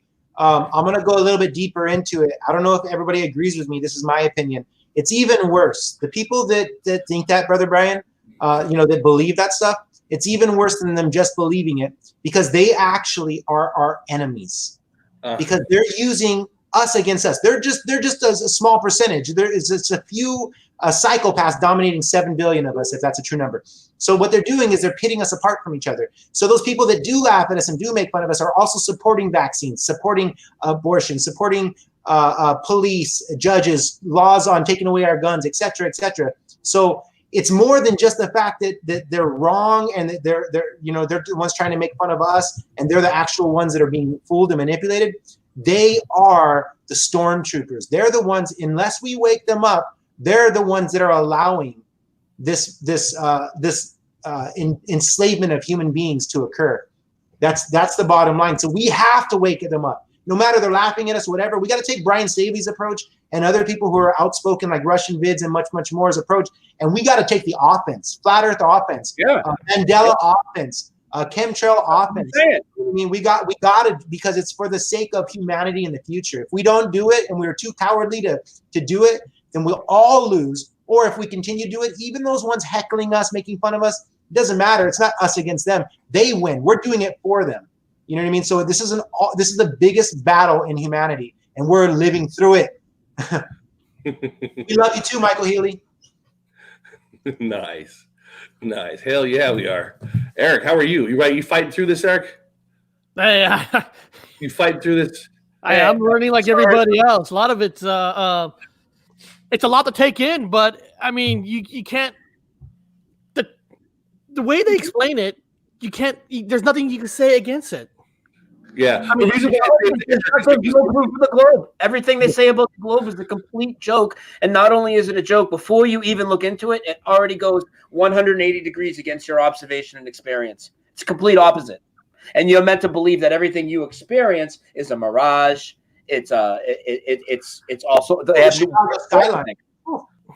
Yeah, you see the Chicago skyline right in front of you. They tell you your eyes are playing tricks on you, and it's a mirage. Yeah, like, dude, you know what I mean? And we're not the fucking idiots. Why don't you go and prove that you live on a fucking spinning ball? Why don't you prove that we go around the sun? You can't, because it's all fucking nonsense. It's all nonsense. If the Earth it's all tied into the fucking disgusting evolution lie as well. Yeah. Speaking of that, there's not even one proof. If somebody could ever show me just one proof of a change of kind, like, a bacteria turning into something other than a bacteria, or a finch turning into something other than a finch, not speciation and adaptation where it's adapting to its environment, but actually changing species. Hey, I'll believe in evolution. But to say fossils are proof, well, what do fossils prove? That there was a flood worldwide? I mean, it doesn't prove evolution whatsoever. Evolution is a huge scam. It's one of the biggest disgusting lies ever perpetuated. And I'm going to say something that I can't. I'm going to say something that I know I can't prove, but I know some people will probably agree with me. When you look into the eyes of some of these evolutionists like Dawkins, it's pure evil, man. It's pure evil. I see nothing but evil. Yeah, they are. I remember I went to school for this, guys. I went to school for evolution, archaeology. I studied it. I held all of the bones and did the whole timeline at the university all the way up. And fact number one, there's the missing link. They still don't have it. Okay, so there's still connection between a hominid and a human. There's still nothing. To this date, to all the arguments out there, I can tell you 100% from somebody who got an advanced degree in archaeology and anthropology, there still is a missing link. You guys hear about the missing link? Everyone knows about the missing link. You know why? Because there is a missing link. They don't have it. There's no connection. None. There's still nothing. They've dug every fucking inch of this fucking turtle, and they can't find the connection because there is none. I like you said they've dug every inch of this turtle. That's pretty funny. They can't find any missing link to this day. We've done it with biology. They've done it with every time they do the evolutional thing, they do DNA. They run DNA. They do blood. They run blood. They do the Y chromosome. They keep running the chromosomes, and it keeps leading back to a human. You understand? What it did was it got to get shut down, because what it did was it led back to a single human, which also throws the Bible back into people's. Get rid of this fucking data. It proved it as a single human in the beginning. What the fuck is it? There goes the Adam and Eve. Throw it away. They throw away the data. Run the data here. Cut the data off at this timeline. Because if you keep running the fucking data, it's going to go back to a single mother. And it doesn't look good for the scientists. So, again, the missing link, the only thing they've even had, the data keeps proving a single line. How many times they try to debunk it, then the archaeologists and anthropologists, they can't find the missing link in the ground. They can't find that data. So the biologists are fucking finding it in the DNA, and it keeps going back to a single line again. So the science is telling you that it's correct, that there is no missing link. Humans are humans for humans. Now, that's one of the most important things that you could even mention, just to cut you off real quick, Robert. That's one of the most important things you can mention. A lot of people have the misconception that truthers or flat earthers in general are against science. That's the exact opposite. We actually love and adore science, and we use science. Otherwise, we just call it a theory. We won't talk about it being fact unless it's scientifically proven using the scientific method. So what you're saying is absolutely true. There's just such thing as Gatorade science, pseudoscience, and real science. So like what you're saying is true. Science proves what you're saying. It's just the pseudoscience that they try to use. Right? So I just want to let everybody know that it isn't a flat earther. Flat earthers love science. All of us. Real science. Well, science proves diversity of humans. Adaptation. There's no evolution. There's no evolution. However, there is a mutation cell. What the mutation cell is a protective cell, which allows me from a Northern European culture to live high up in the mountains where it's cold, and I need more vitamin D to stay my color. As in, you're down at the tropics with your tropical belt evolutions. It's not evolution, but your mutation cell allows you to be healthy in this direction. No, you're not changing into a fucking different creature. It's like a finch beak will elongate, it'll get bigger. It's adaptation and speciation. That's what it is. Our bodies have an ability. It's small. We're talking, there's no evolution. There's a small mutation. Very small for your, God gave it to you. God gave it to you so you can adjust to your environment and live longer. There's no evolution.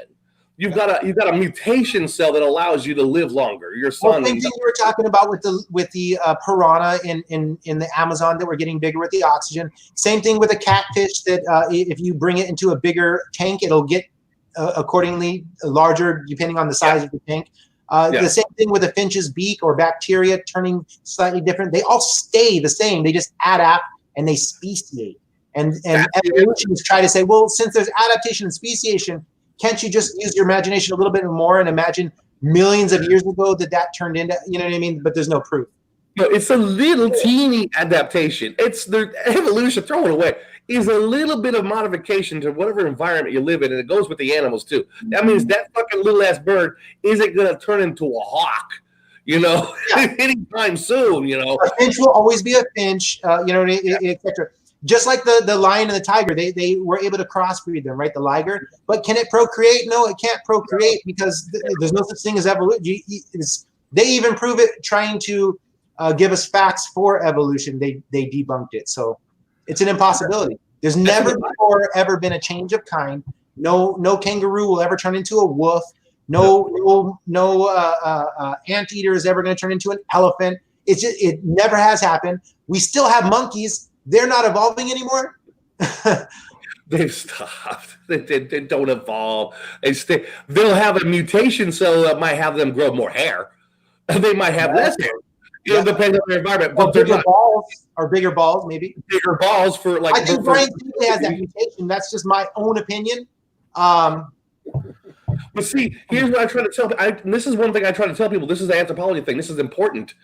That the Bobono monkey, God allowed the Bobono monkey to have the resistance to HIV.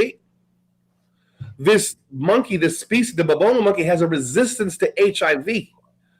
So it doesn't have it. Now, humans can somehow use that. Now, we didn't come from them. I'm saying that they have resistance to HIV. So we could learn from them. Maybe we could, if not, they've already done it. Maybe there's already a resistance to HIV. Maybe that's why so many celebrities don't have it anymore. Well, how about this? What if HIV is real, but just like other things, what if it really doesn't actually kill you? What if it really doesn't? Like, for example, Magic Johnson never died from it. And if you never heard the famous Tommy Morrison story, Tommy Morrison was one of the greatest heavyweight boxers ever to live. And he was scheduled to fight against Mike Tyson, Don King's protege. And most people were thinking that he either has a good chance of beating him or they thought that he was going to win. What happened was he was diagnosed with AIDS. They just did a random blood test. And, hey, he has AIDS. So he wanted to box. Long story short, later on in his life, he decided he wanted to box just for the love of it. So he wanted to see if somebody would sanction him. He went to a different state and they said, you're sanctioned to fight. He goes, but I have AIDS. And they said, no, not in this state you don't. And he's like, what are you talking about? And they said every state has a different criteria for what is called AIDS. He's like, what?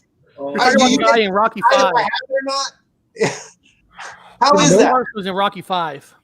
Yeah, They Tommy might Marshall. have gotten it from that species of monkey. They might have gotten it from them because if they have a resistance, they can utilize whatever information they get from the DNA from that and then make it themselves in a lab.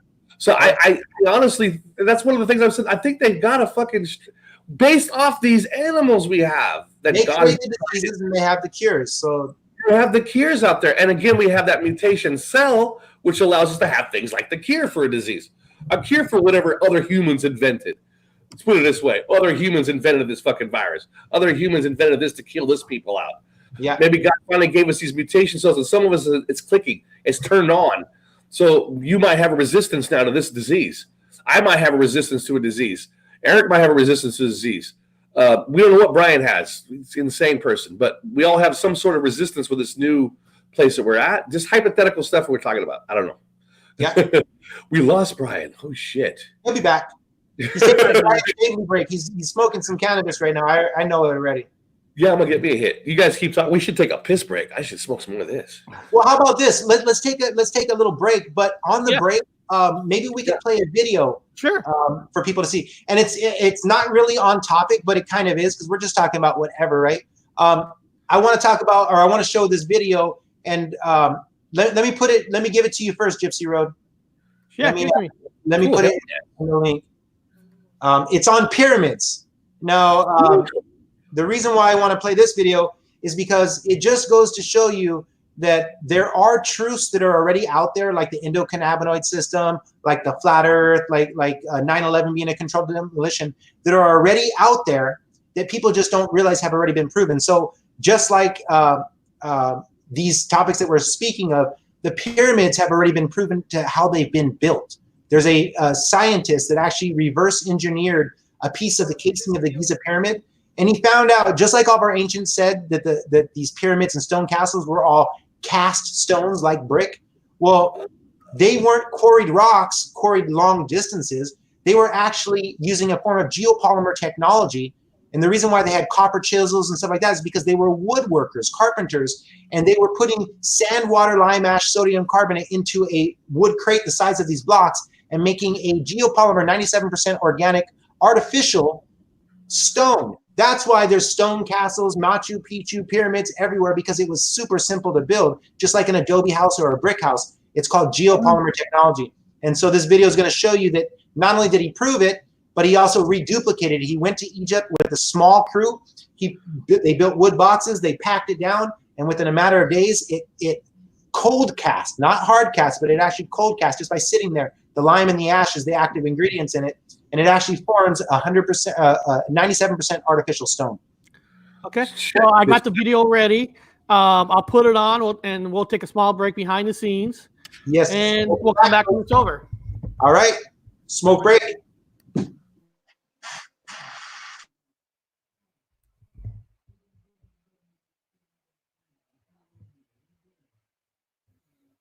So we have antique geopolymers.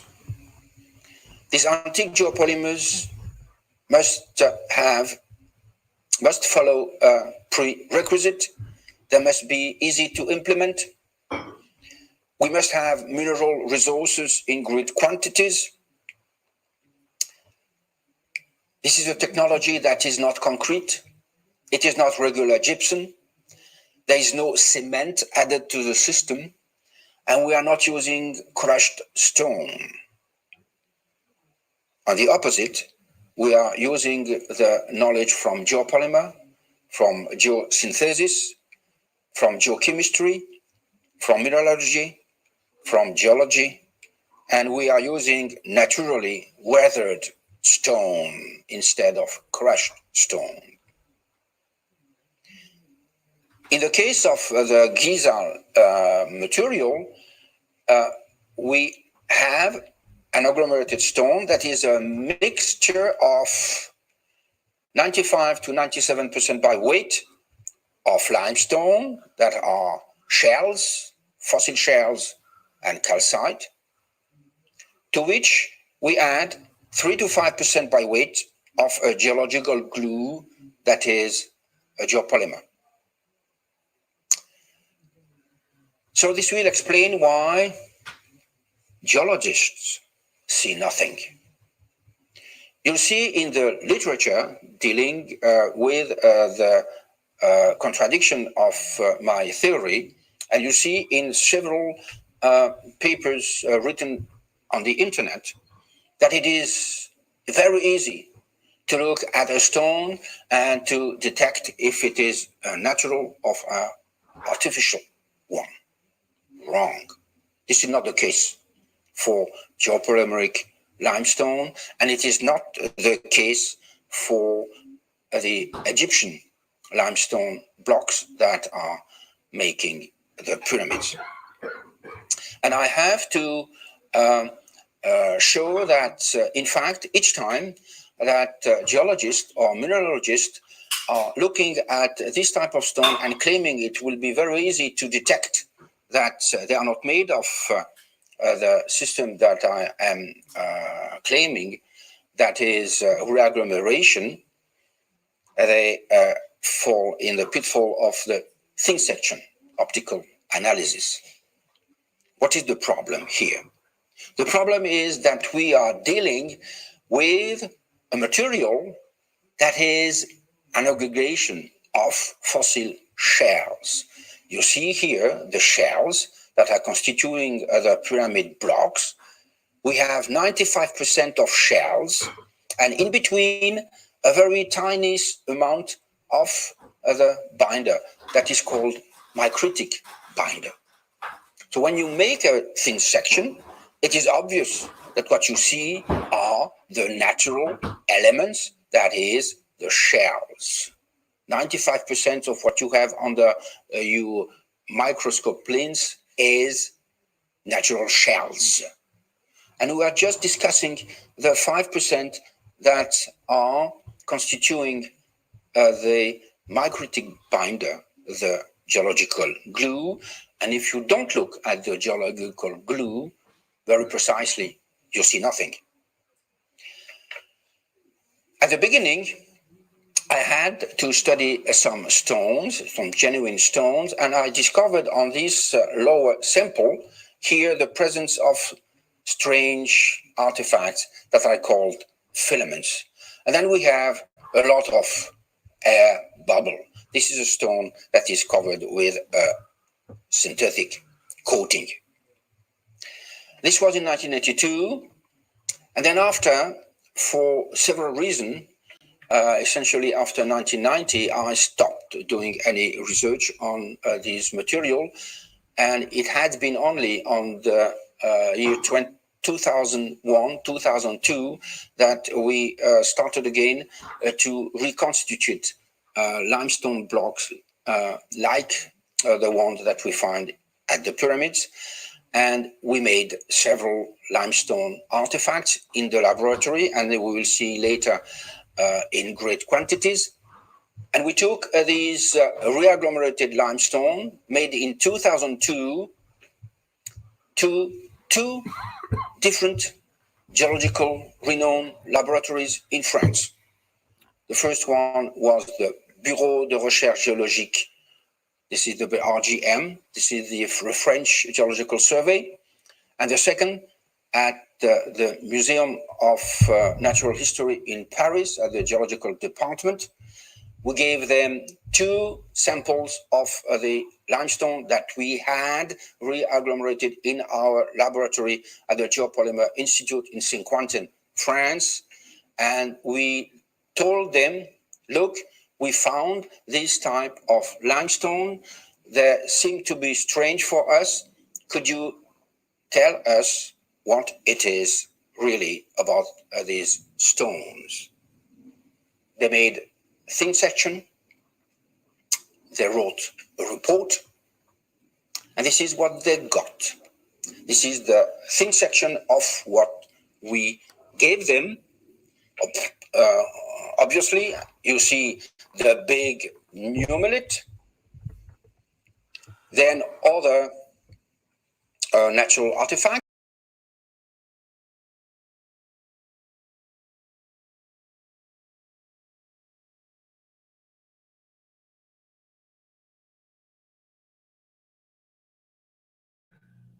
It seems we are having technical difficulties for those of you in the sidebar. Please stand by and we'll get these things fixed. Smoke them if you have them. We are.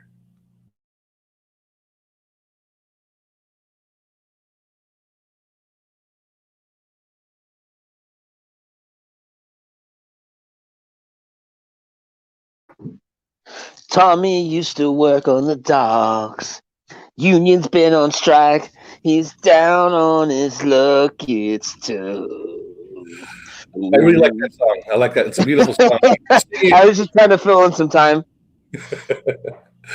You bring life to that song, man. It's so beautiful. I'm going to go in the corner and masturbate, so I'll be right back. This is when all the girls throw their fucking panties on the stage. So it seemed that we got a glitch in the movie, but I got the gist of the beginning part. Everything's casted. The bricks are casted. Kind of interesting. The pyramids are made by casting, making the brick. Well, it makes more sense than dragging it across the fucking sand. 100%. It does. It does. It makes pure fucking sense. And other people say, well, how are these other weird-ass buildings carved out of, like, out the side of a cliff? Well, what happens if, hypothetically, after the Great Flood, it's all made of mud? You can go in there and shape anything out of any fucking side of a mud mountain. You can build buildings out of a mud mountain. You can make tunnels out of a mud mountain. That's one of my theories. Where do these tunnels come from? Mud. You can dig out mud. You can't dig out hard rock, but you can dig out mud. So you can make hundreds of thousands of tunnels out of mud. Just dig into the mud. If it's thick enough, you can just dig right out of that fresh, soft mud. Make buildings on the side of cliffs if you want to. Suggestion. Dude, are you naked? He's muted, though. He's muted. Joey's known to be naked. Oh, boy. He one day he posted pictures of himself calling himself the Naked Truther. He had a cowboy hat over his penis, and he was giving a salute, and he posted it in every Facebook group. He started tagging people. We have to appeal to all audiences, people. That's a true story, bro. Ask around. Joey will tell you right now. That's true. Yeah, I go to the nude beach in Maui, and I actually promote Flat Earth over there. It's the most epic thing because, you know, people can't have their facade on when they're nude and you're nude, and it's like you get to listen to people, and it's just fun, you know. But no, I'm not nude right now. I'm wearing pants and no t-shirt, pants and no t-shirt. Now, we're good-looking guys, and we bring in a lot of ladies, and I get that. You don't need to take the clothes off. I ain't taking mine off. I don't think Brian's taking his off, and Eric certainly ain't taking his off. Welcome back to the show. We're getting naked. The naked truth. Naked truth. The naked truth. One day we'll all do a topless. We should all do a topless show. Let's do it. I was always joking about there's two different types that you could like. You can also do a B cowboy movie show where everyone has to wear like the old B cowboy clothes with the fucking fringes and the stupid foam cowboy hats and see how that goes on. I'd probably rather kill myself than do that. But go ahead. With the pink shirt with the roses on both of the two scorpions right here, you know. But you know, topless sounds good. We'll do a topless show one day. You know, we'll just kind of like end it up to the part. It's an all-nude show. Tonight, Brian's doing an all-nude show. You know how many millions? What did I jump back into? Holy crap. Eric, welcome to Flat Earth. Welcome to Flat Earth, Eric. People, this is what I'm reading. Read this. Somebody wrote, panties wet here. What the hell? Because Brian Stabley's here, you guys. That was a comment directed directly towards Brian Stabley. He has a huge female following. That's another thing about Brian Stabley. Not only does he have a large audience, but he has more females following him. And it's not just because he's a good-looking guy and stuff like that, which he is.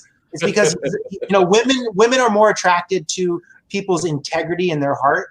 And Brian Stabley, you know, he's a modern-day living legend that's here on Earth with us.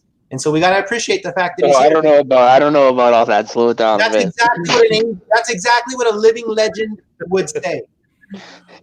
Well, I apologize for that video, Joey. I don't know if people got to watch it. That's okay. That's all right. No problem at all. You know what? Maybe the video wasn't the best one anyways because it was a little bit long and boring. But people can watch it later anyways if they'd like to. Yeah, it's in the chat. I do have a video that's only 2 minutes long if we want to watch it in a little bit. Yeah, Super fluid helium. on superfluid helium. Yes, please. I want to see that. I just posted it in the comment section. And I'm a nerd. I gotta open up YouTube for a second. You had me at fucking super helium, man. I do want to see it. I'm a nerd. I like that. You had me at super helium. Yeah, you know, it explains everything on Earth. You were asking earlier about rain. People ask about our atmosphere and how Operation Fishbowl didn't crack through the dome, and this answers everything. Yeah, you could do your flat Earth T-shirt on the back. You said you had me at helium. You know? Oh my God! And I think Robert Bassano's the one that discovered that. When I was working with Eric Dollard, Robert Bassano, John the physicist, Robert Shortman, and some other people. Robert Bassano, if you guys don't know him, he's a legend in the flat Earth who's no longer with us. He's not passed away. He just doesn't promote flat Earth any longer, not on video, that is. But he's a genius, and he's the one that helped me discover about superfluid helium. Just let me know when you're ready. Well, give me a second and let me set it up. But I'm ready in just a minute. So, sure. So it goes a little something like this. Yeah. Go to the basement and avoid you. Is it playing already? It's not playing yet, right? Okay, so superfluid helium. The reason why we're showing this video, you guys, is because we want you to see what superfluid helium is able to do. Superfluid helium is helium that has been cooled down to a temperature of about 0 degrees Kelvin, just a little bit above 0 degrees Kelvin, right? And what happens is all of all the helium all acts as one acting body, and it becomes a liquid solid that's able to stay stable indefinitely, and it's also able to pull fountains spontaneously out of the atmosphere from it and do other things. But I want you to see this video first so that I can answer questions on what the sun is, what rain clouds are, how we get our atmosphere, how we get oxygen, et cetera, here on Earth. This video is going to set it up. It's what superfluid helium is. And it's only 1.5 minutes long, and it's amazing. Okay. Then roll the clip. Let me go over here. There were more surprises ahead. In the 1930s, another strange phenomenon was observed at even lower temperatures. This rapidly evaporating liquid helium cools until at 2 degrees above absolute zero, a dramatic transformation takes place. Suddenly, you see that the bubbling stops and that the surface of the liquid helium is completely still. The temperature is actually being lowered even further now, but nothing particularly is happening. Well, this is really one of the great phenomena in 20th century physics. The liquid helium had turned into a superfluid, which displays some really odd properties. Here I have a beaker with an unglazed ceramic bottom of ultrafine porosity. Ordinarily, this container with tiny pores can hold liquid helium. But the moment the helium turns superfluid, it leaks through them. We call this kind of flow a superflow. Superfluid helium can do things we might have believed impossible. It appears to defy gravity. A thin film can climb walls and escape its container. This is because a superfluid has zero viscosity. It can even produce a frictionless fountain, one that never stops flowing. Superfluidity and superconductivity were baffling concepts for scientists. New radical theories were needed to explain them.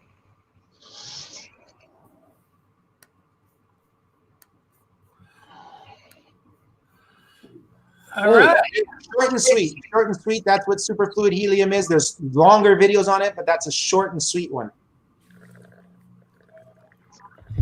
Cool. Making sure that's... I loved it. Epic, right? No, that was good. That was good. No, that's freaking really great video. I was thinking about the zero viscosity. It would make sense. It makes sense. That experiment, it actually adds exactly what you said. So nice job with that. That's pretty good.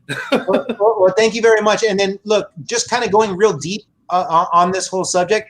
I talked with you guys on your show last week, right? And we were talking pretty deep about shooting stars and such, so on and so forth. And Meteorites and stuff. Meteorites, yep. And how the sun is converting 4 hydrogens into 1 helium via nuclear cold fusion, and how because of the height of the altitude, it's actually coming out at that temperature. But here's another crazy thing: same as above, same as below, right? So the water's above, water's below. You saw what it looked like in a laboratory. It looks like water. It's actually a liquid solid, right?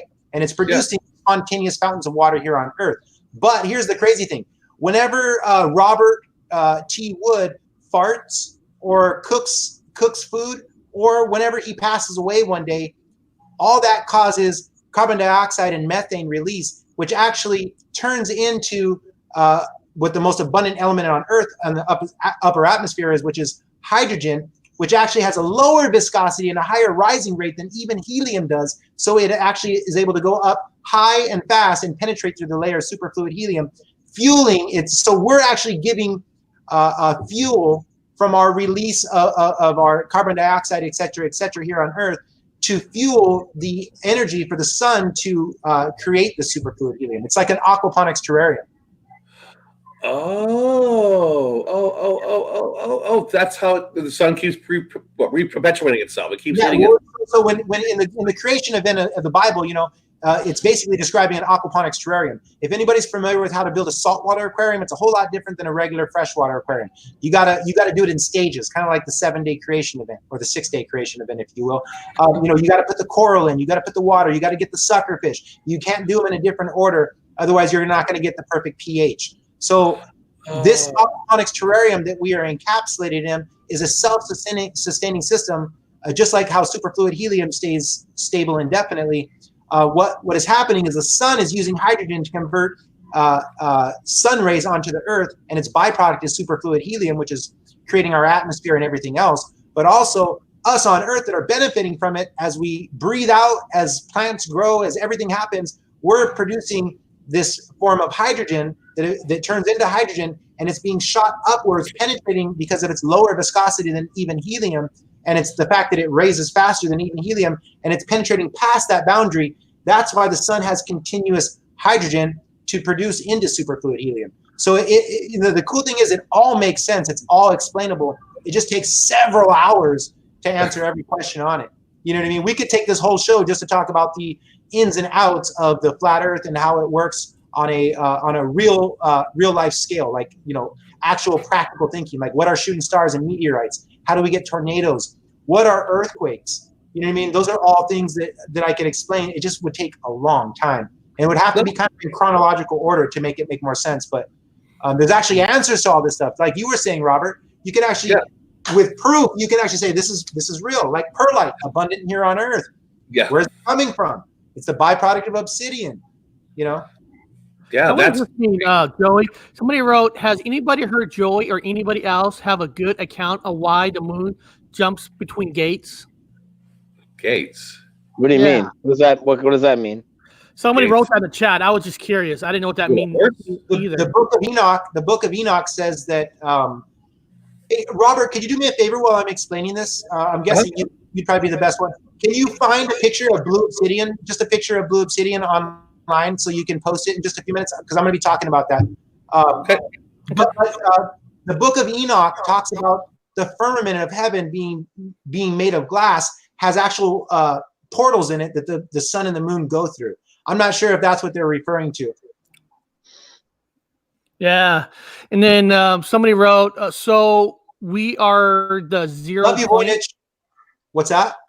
Somebody wrote, so we are the 0 point. I guess if you want to think about it like that, basically Disneyland said it's a small world after all. No, it's not. It's a huge world, and planets, instead of them being much bigger than us, are just like our eyes see them. They're small.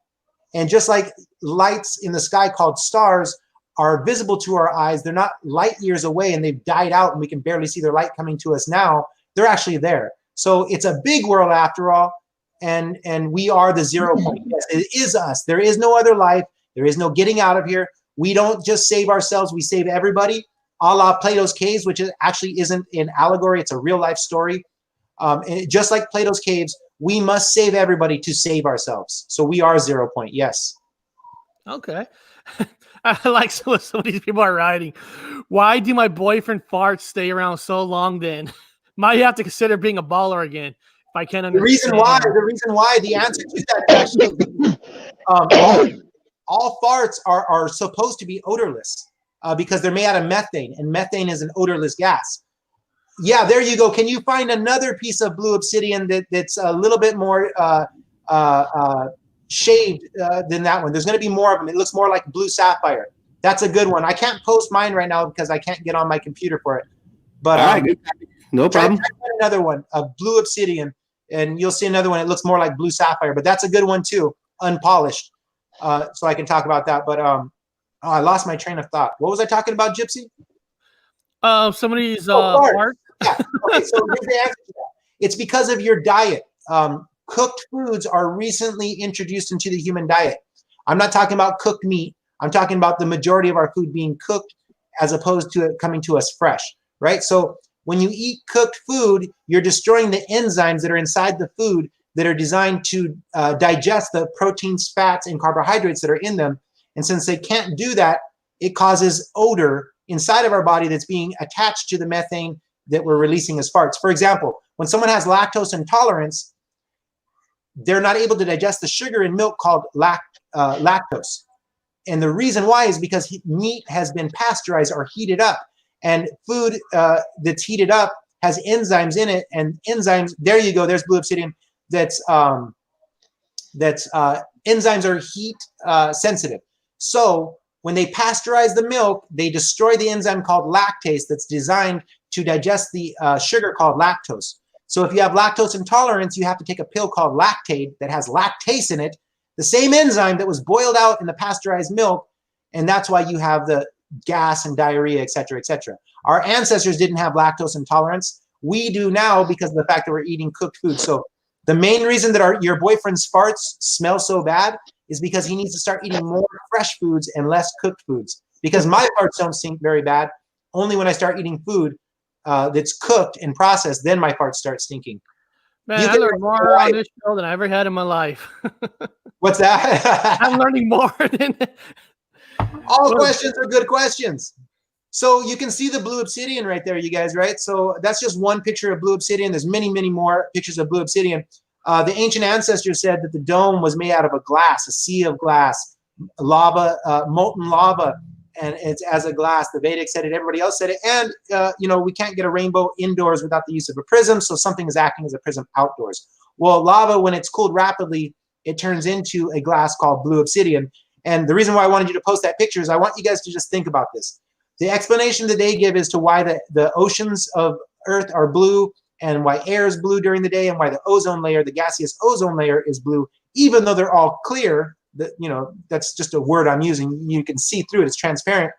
Is because if you put water into a blue, green, or red or orange colored glass, whatever it is, the water inside will take upon the hue of the colored glass that it's contained within. So doesn't it make a lot of sense without getting into the science of it that if we were encapsulated in a blue glass dome, that would automatically explain, oh, that's why the oceans are blue. That's why the sky looks blue during the day. That's why the ozone layer looks blue. That's the solid substance that the lightning is hitting that's bouncing back and giving us the reverberation of thunder. It's what's creating the atmosphere because you can't have an atmosphere without an enclosed system. And it also makes the aquaponics terrarium work better because blue obsidian, which is lava cooled rapidly, is dielectric. So lightning being plasma hitting the dome is actually charging it. You know what I mean? So it's pretty amazing. It's like a Tesla coil. What happens in my body when I fart? That's right, it's methane. So actually your farts are contributing to the sun having fuel to shine its light on us. And it's an aquaponics terrarium, so it's a filter. So even though your farts are disgusting, you don't want to smell farts, even though they're disgusting. By the time they rise all the way up, next time you get caught farting in public and somebody says, "What are you doing?" I'll just be like, "I'm just trying to keep us warm." If I was in a room with Brian Stavely, if I was in a busy room with Brian Stavely, and Brian Stavely farted and it smelled really bad, I love Brian Stavely so much, I would take the blame for it. So if somebody farts and doesn't stink, does that mean they're a vegan? Cody Scott wrote, "Vegan farts don't stink." No, that's not true because vegans are eating cooked food. I love vegans, and vegans have the most moral diet on earth. But if you want to be a true scientific nutritionist to your body, then you will realize that no other species on Earth except for human beings consume their foods cooked. All other animals, whether they're meat eaters or not, do not consume their foods cooked. Only human beings and their domesticated animal counterparts do. There was a study that was 30 years long called Pottinger's Cats that did a research on cats that were fed raw food, half raw and half cooked food, and then all cooked food. Well, long story short, the all cooked food diet, Pottinger's cats died. They all died and got sick and fought with each other, just like how human beings are becoming today. The half and half group had half and half complications. The all raw food diet cats, they lived, they thrived, they didn't fight with each other, they got along peacefully. So our diet is a huge, huge hoax too. So cooking your food, you guys, is not good for you, except for certain foods can be cooked. And believe it or not, if you're a meat eater, you can cook your meat. You can cook rice, you can boil potatoes. It's just that your other foods that you're cooking, like for example, when you saute your mushrooms in extra virgin olive oil, it's super good for you, right? Not anymore, because what happens to olive oil when you raise it above 200 degrees? It goes rancid. So you're consuming rancid oil that was once good. That's one bad thing. Another thing is you're destroying the enzymes inside the food that are responsible for digesting them properly, allowing proper bioavailability to your body to occur, and now you're poisoning your body instead. And I accidentally kicked Bob out. Not kicked him out, but I was taking out the parts and it took him off. So Bob, I apologize. I put the stream back in the post. So my apologies. Hey, look at our view count dropping now that he's not here. We got to get him back soon. Oh man, hopefully he's not dropping in. We lost Brian too. Brian. Man, all this farting. You know what? They're taking a smoke break, brother. Guaranteed. I know that they're taking a smoke break. And that's the cool thing about these shows, too. Like, we can just drop in and out. We can drop in and out, come back. And, that's my fault, Bob. That was my fault. I have no audio. I can't hear anything. My audio's off. I got to turn my audio back on. We can hear you. Yeah, we can hear you, brother. I'll be back. I'll be back. That's funny. You know, but talking about all the science and everything around it, I consider myself a simple guy, simple person. And I always judge things of what I can see. And with everything you guys are saying, I mean, if I look at the round Earth and the flat, I can only see flat. I mean, if I fly in a plane, all I see is flat. Yeah. I see rain come from the clouds, but when I'm in a plane, it doesn't rain through the clouds. I mean, that's how I judge things. I mean, I have to see it like I don't know who was. There was some Earth site that's fighting against Earth people, and what was it? Now, like we're not arguing, but they're talking about, well, NASA does this, and I'm like, well, until NASA sends me up where I can see it with my own eyes, I can't believe what I don't see. Yeah. I mean, it's simple as that. It's not science or anything. It's like I saw all those videos how they did this test. I don't know what lake it was where they keep going further back. And if the Earth was round, it's supposed to tip, but it didn't. If you have magnified glass, you can see the light. Or they did a light flashing. They did a light flashing test. Mm-hmm. I mean, so how... Gypsy is just like me, brother. Like I was telling you, I used to do experiments, right? Like I told you about the boats disappearing over the horizon. Well, do you know who David Avocado Wolf is? He's a pretty famous guru for health. He lives here in Maui too, right? And so if you don't know who he is, that's okay. But he's like a health food guru. He's kind of famous. David Avocado Wolf. He's about the raw food diet and everything. But anyways, so I met him, and he's actually a flat earther too. And so we talked for just real briefly at one of his presentations he was having here in Maui, and he introduced this idea to me, and I went and experimented, and he was right. So here's another proof. I live in Hawaii, so me and David both live here in Hawaii. We have islands that are between 30 to 90 miles away from us, and on clear days, we can see them from seashore to seashore, right? And he said you shouldn't be able to. That's just, he's just real simple talking, right? And I'm like, that's kind of true. Let me see. So anyways, you do the math on it. On a ball 25,000 miles in circumference, you add in the 8 inches per mile squared, and the islands that I'm seeing from here, I can from Oahu, I can see the island of Molokai, which is about 40 miles away from the blowhole. You can see it from shore to shore, seashore to seashore, and it's a little over 40 miles away. Not only should you not see it from seashore to seashore, but the entirety of the island should not be in your field of vision because Molokai doesn't have any tall buildings or mountains or anything like that. It's impossible. That's without science. That's without anything. That's with your own eyes. Yes. Yes. How can your eyes? Why would your eyes lie to yourself? They say, you know what they say though? They have a reason for everything.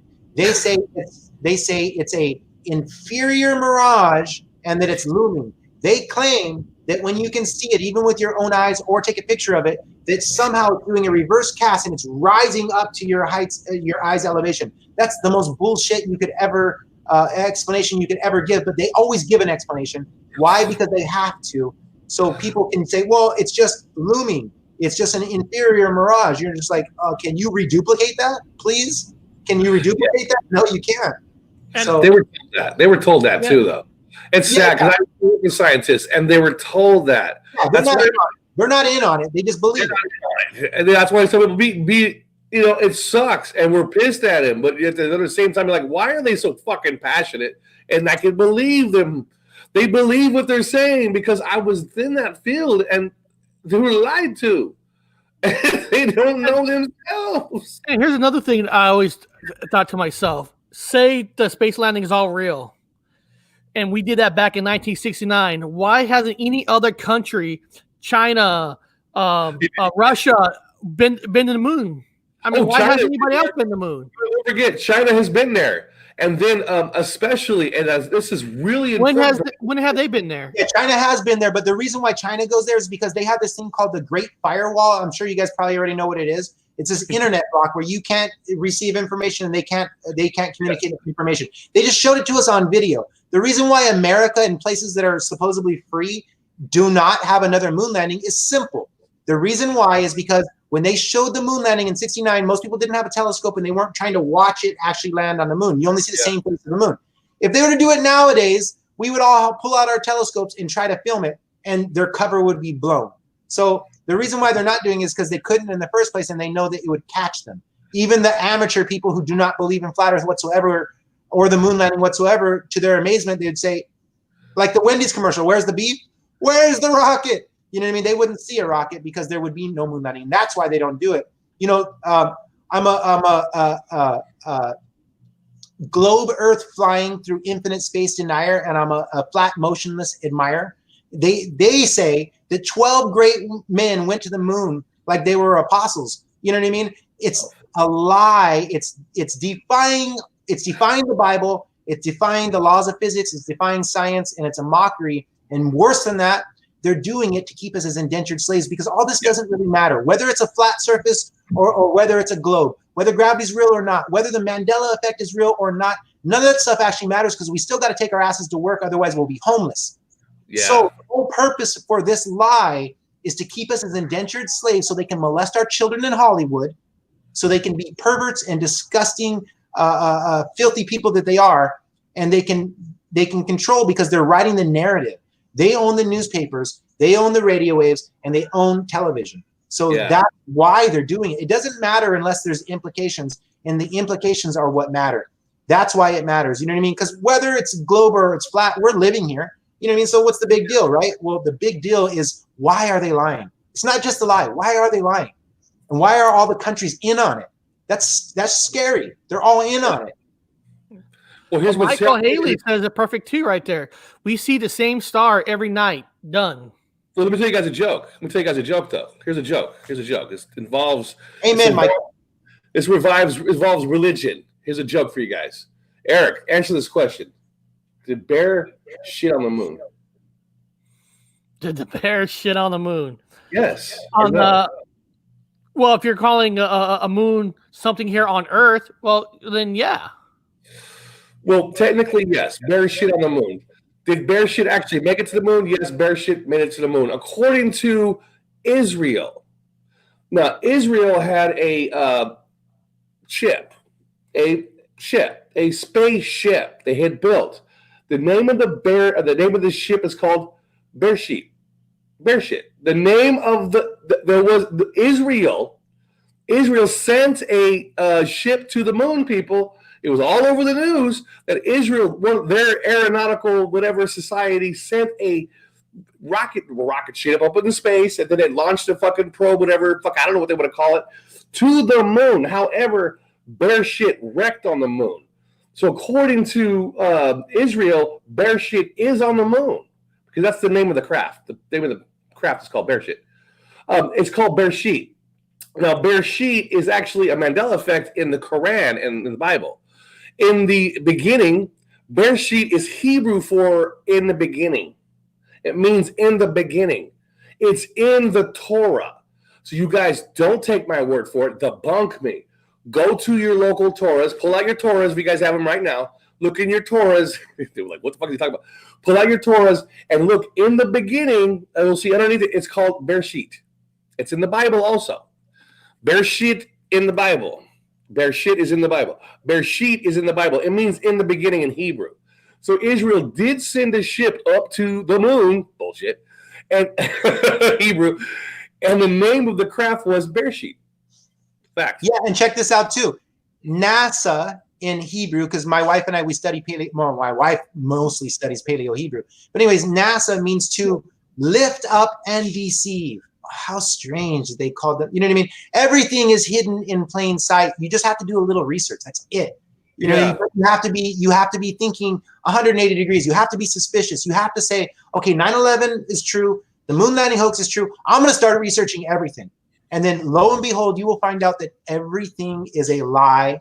Everything is a perverted lie, even vaccines. My daughter's 4 years old, never been sick once, born at home. Vaccines do not prevent any type of diseases because my daughter is naturally immune, and it causes autism. You know what I mean? There's enough reasons for us to speculate. And here's what people don't realize. They don't think that all the governments are in on it. They think, oh, maybe it's Israel, maybe it's America, maybe it's China. All the United Nations are acting as one head. China is just bought out America. China just bought out America. It's a monopoly game. Well, don't forget, now, NASA can't lie to you. Yeah. Listen to that. They had a That's true, though. That's true. Listen to this. It's called Space Command. In the 80s, before Space Force, it was called Space Command. Now, somebody out there do the I'll bring it up on here. I'll show you guys. Space Command. And in Space Command's logo, you're going to see what looks like. It looks like an atom. It's got the whatever. What it is, if you look, it's helium. It's the symbol for I'll bring it up, and it's a symbol for helium. Now, helium makes sense. So they in Space Command, if you guys look for the symbol, Eric, look up the symbol for Space Command, the Space Command, and see what it looks like, and then someone bring it up, and you're going to see what looks like the symbol for helium. So NASA's telling you it's helium. It's on their Space Command logo from the 80s. I had never heard of Space Command. I didn't have that at the Museum of Flight. There was no Space Command ever. But now it's all over in the literature, Space Command. So look for the Space Command logo and then let me know what you think there, good sir. See if you... No, hopefully we're still on. Looks like some of my internet went out, but... Yeah, we're still on. We're still on. Okay.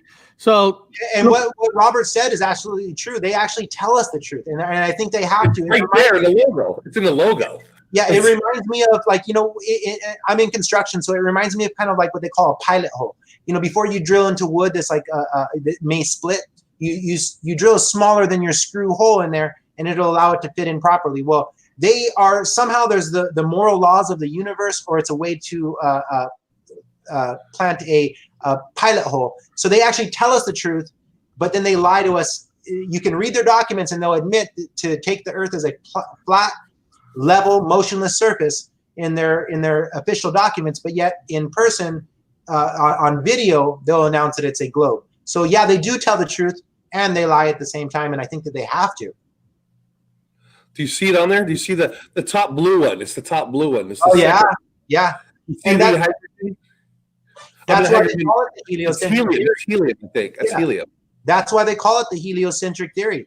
They call it that because, the helios, the sun is creating all this helium. And I don't know if I talked about this on your show last week, guys, but, how does the sun, when you get deep into it, how does the sun, the moon, Saturn, all these different, planets, how do they stay up there in orbit? How are they doing it? Well, the sun is full of helium. All these planets are absorbing the helium too. Helium rises. It's real simple. It sounds almost cartoonish, but it's the heliocentric theory. They lie and they tell the truth at the same time. They drop it. We must be off because we're off. losing watchers down to 13. We're off. We got kicked off. Oh man, we got kicked off when we did the helium thing. No. Check this out. I mean, we can try and go live again, but check this out. I had people on Facebook telling me, "Hey, Joey, I don't get it. How come there's only 48 people watching? I have a watch party in Facebook because I'm throwing a watch party too. I have a watch party in Facebook and there's like tons of people watching. So it's like, yeah, who knows? Who knows? That's happened many times. You know what I mean? It's just you deal with it. Well, we got crazy. But it's weird because we're still on. Yeah, we're on, and it's kicked us off. It's the powers that should not be, brother. It's the powers that should not be. Here's the last thing they want. They don't care if Robert T. Wood can teach everybody with precision and prove it even to a physics professor that 9/11 was a controlled demolition, that the earth is flat, or whatever. That doesn't matter to them. What does matter to them is if we start getting together in groups and uniting and becoming voice. That's what matters, and that's what's happening right now. This show already was supposed to have hundreds of live viewers because I went crazy sharing it. I already have live watch parties going. So just that shows you. Plus the video that we tried to play earlier got stopped. That's what happens. And then also view counts are being suppressed. Subscriptions are being suppressed. That's what we're dealing with. We're using their technology against them. And whenever people like it happens to Brian Staveley, we shut them down. I love it. They shut us down, brother. They shut us down. So the thing is, the power of repetition is the most greatest power that human beings have. We do the show again. Read this, dude. Oh, I just showed you. Someone sent me a letter. It says all live streams have been crashed. All streams are right now crashed. Every one of them. Oh, everybody on YouTube. All of them crashed. They've all crashed. We've crashed all. Check this out. On Facebook, you used to have the ability to go live. If you were on your cell phone and they were on their cell phone, you can go live. I started doing that about 2 years ago, and I started debating people. I just, go ahead, any people from India, Egypt, China, or not China, all kinds of other places. They were all challenging me to debates. All of a sudden, Facebook, I mean, my videos got like hundreds of thousands of views. Facebook shut off that ability to do that. It's kind of like the NBA making a special rule for Shaquille O'Neal. You know what I mean? They did it because they don't want the truth to grow. Oh, that's awesome, though. Everybody's still texting who's in here, but you're right. Everything shut down. We got no visual. The Cubs showed up. Everyone run for the car. Everybody got shut down. Wow. All of this fucking things got shut down. Oh my god! Hey, isn't that the exact same thing? Same message they said whenever we were playing the pyramid video. An error occurred. Please try again. Playback ID. There's an algorithm, and they're involved with it. Maybe if Brian Staveley's big balls were here, he would have been able to counteract that by the total mass of his and girth of his testicles. But he wasn't here, so that's what they did to us. It says all streams crashed. Sorry, everybody. I got YouTube had it down. What the fuck? Well, I wrote that so people could read. People can still read our chats. Yeah. And they can still hear us. Can they still? Hey, chat. Can you guys still hear us?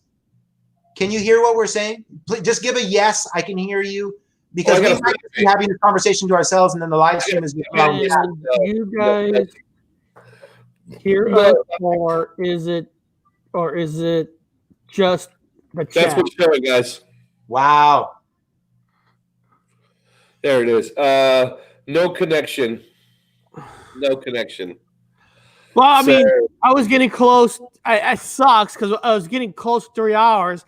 I'm going to have to leave in 10 minutes, but I wish, I could say thank you for everybody, but I guess we can't.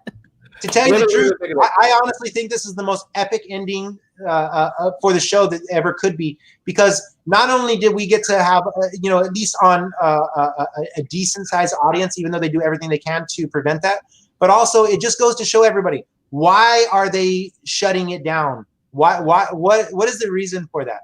They do not want, their biggest fear is for us to unite as a species. When you see zebra running in the wild from the lions, their strength is the fact that they're running in numbers. Once human beings unite all across this flat plane of Earth, we don't even have to fight against them. We are the majority and we win. And they're afraid of that because they're addicted to molesting our children. They're addicted to doping them, blood doping, feeding on them, everything. They're going longevity. The blood transfusions. I already know all about it. They're blood doping the kids for stem cells to stay young. Everybody's saying that they can't hear or see anything. No, they can't hear. Only way we could talk is through the chat, and there's only 8 people left. But Michael's there. He's saying he loves us. He likes everything. So, I mean, it is what it is. But I mean, he's not our. All the chats are down. All the chats on all the channels. This is a separate channel. This is just a chilled classical. I listen to this channel because it's got jazz music. It's relaxing. It has nothing to do with any conspiracy. Let me say this too. 2020 is the year that everybody is going to get all these answers exposed to them, and that's also as they're pouring out 5G and taking away our guns and our rights and everything else. So we're in a race, you guys. You know what I mean? We're in a race, and look at this. Why are they shutting it down? Well, we have more of this to come. It's already been happening, and I'm actually glad that this happened because we're going to go live again. And you know what? They're not going to be able to shut us down, but this just goes to show, why are they shutting us down? Why did they stop this show? Why did they stop this show? Why? Because you got a bunch of people from 9/11, Mandela, Flat Earth, people who are just open-minded. That's their biggest fear. Their biggest fear. They want us being like, because I'm Mexican, right? And maybe somebody else watching is black, and maybe somebody else is watching is a Native American and whatever, right? They want us not to get together and unite, realizing that we're all the same species. We're all human beings that have adapted and speciated. They know that if once we unite, we win the fight, and that's their biggest fear. And this show was uniting people. That's what they did not want. Man, you sound fucking weirdo, Holmes. What's up with that though? You sound weirdo, bitch. You sound weirdo. I'm half weirdo. My mom is white and my dad is Mexican. I can tell. You sound weirdo, bitch. I'm like, but you know what? Though? But you know what? Nate Diaz and Nick Diaz, it's the same thing. You know what I mean? They're light skinned because their parents are actually half and half. So the reason why I say I'm Mexican is because for some reason most people will call me Mexican because of my last name and stuff like that. But I don't identify as a Mexican. I don't identify as a white person. I call myself a human being. But that's just, you know, when I do my stuff on my, you know, everything, my paperwork, they classify me as Mexican, right? So that's the only reason why. But that's what they don't want. They don't want us uniting as one species. They want, you know, they want us to divide. They want us to get odds with each other. Remember, we're from the California Central Valley. We were raised in a camp with the actual migrants that came in and went to work over there. And I know all about Latinos, man. My buddies are Latino, but they're French. There's people don't know that there were Irish were in Mexico. The Irish, they crazy. Anthony Quinn, the actor, Anthony Quinn is Mexican by race. However, he's Irish. He's Mexican Irish from Ireland or from Mexico. So there's no such thing as dark-skinned Mexican. They're from all over. French. If you're a dark-skinned Mexican, if you're a dark-skinned Mexican, you're Indian. That's actually true. Yeah, you're Indian. It's a Spaniard, a Portuguese, somebody else procreating with a native indigenous person, and they just called them Mexicans. They just call people Brazilian. They just, you know what I mean? Look at Brazil. What is a Brazilian? You got all kinds of different people. Look, you know what I mean? There was redheaded people found in Egypt, buried there. You know what I mean? We're a mixed species because of adaptation and speciation. They want us to think that we're segregated, that black people came from Africa, these people came from here. Oh, that's bullshit. We got shut down, but we shut them down, brother. You know what I mean? They had, you know, and it's a fact, they had to shut us down because we Shaquille O'Neal them. You know what I mean? They had to make a new rule, and they can't shut us down. They can't believe that we're doing this. The only hope that they have is that they deterred us from continuing to do this again. But hell no.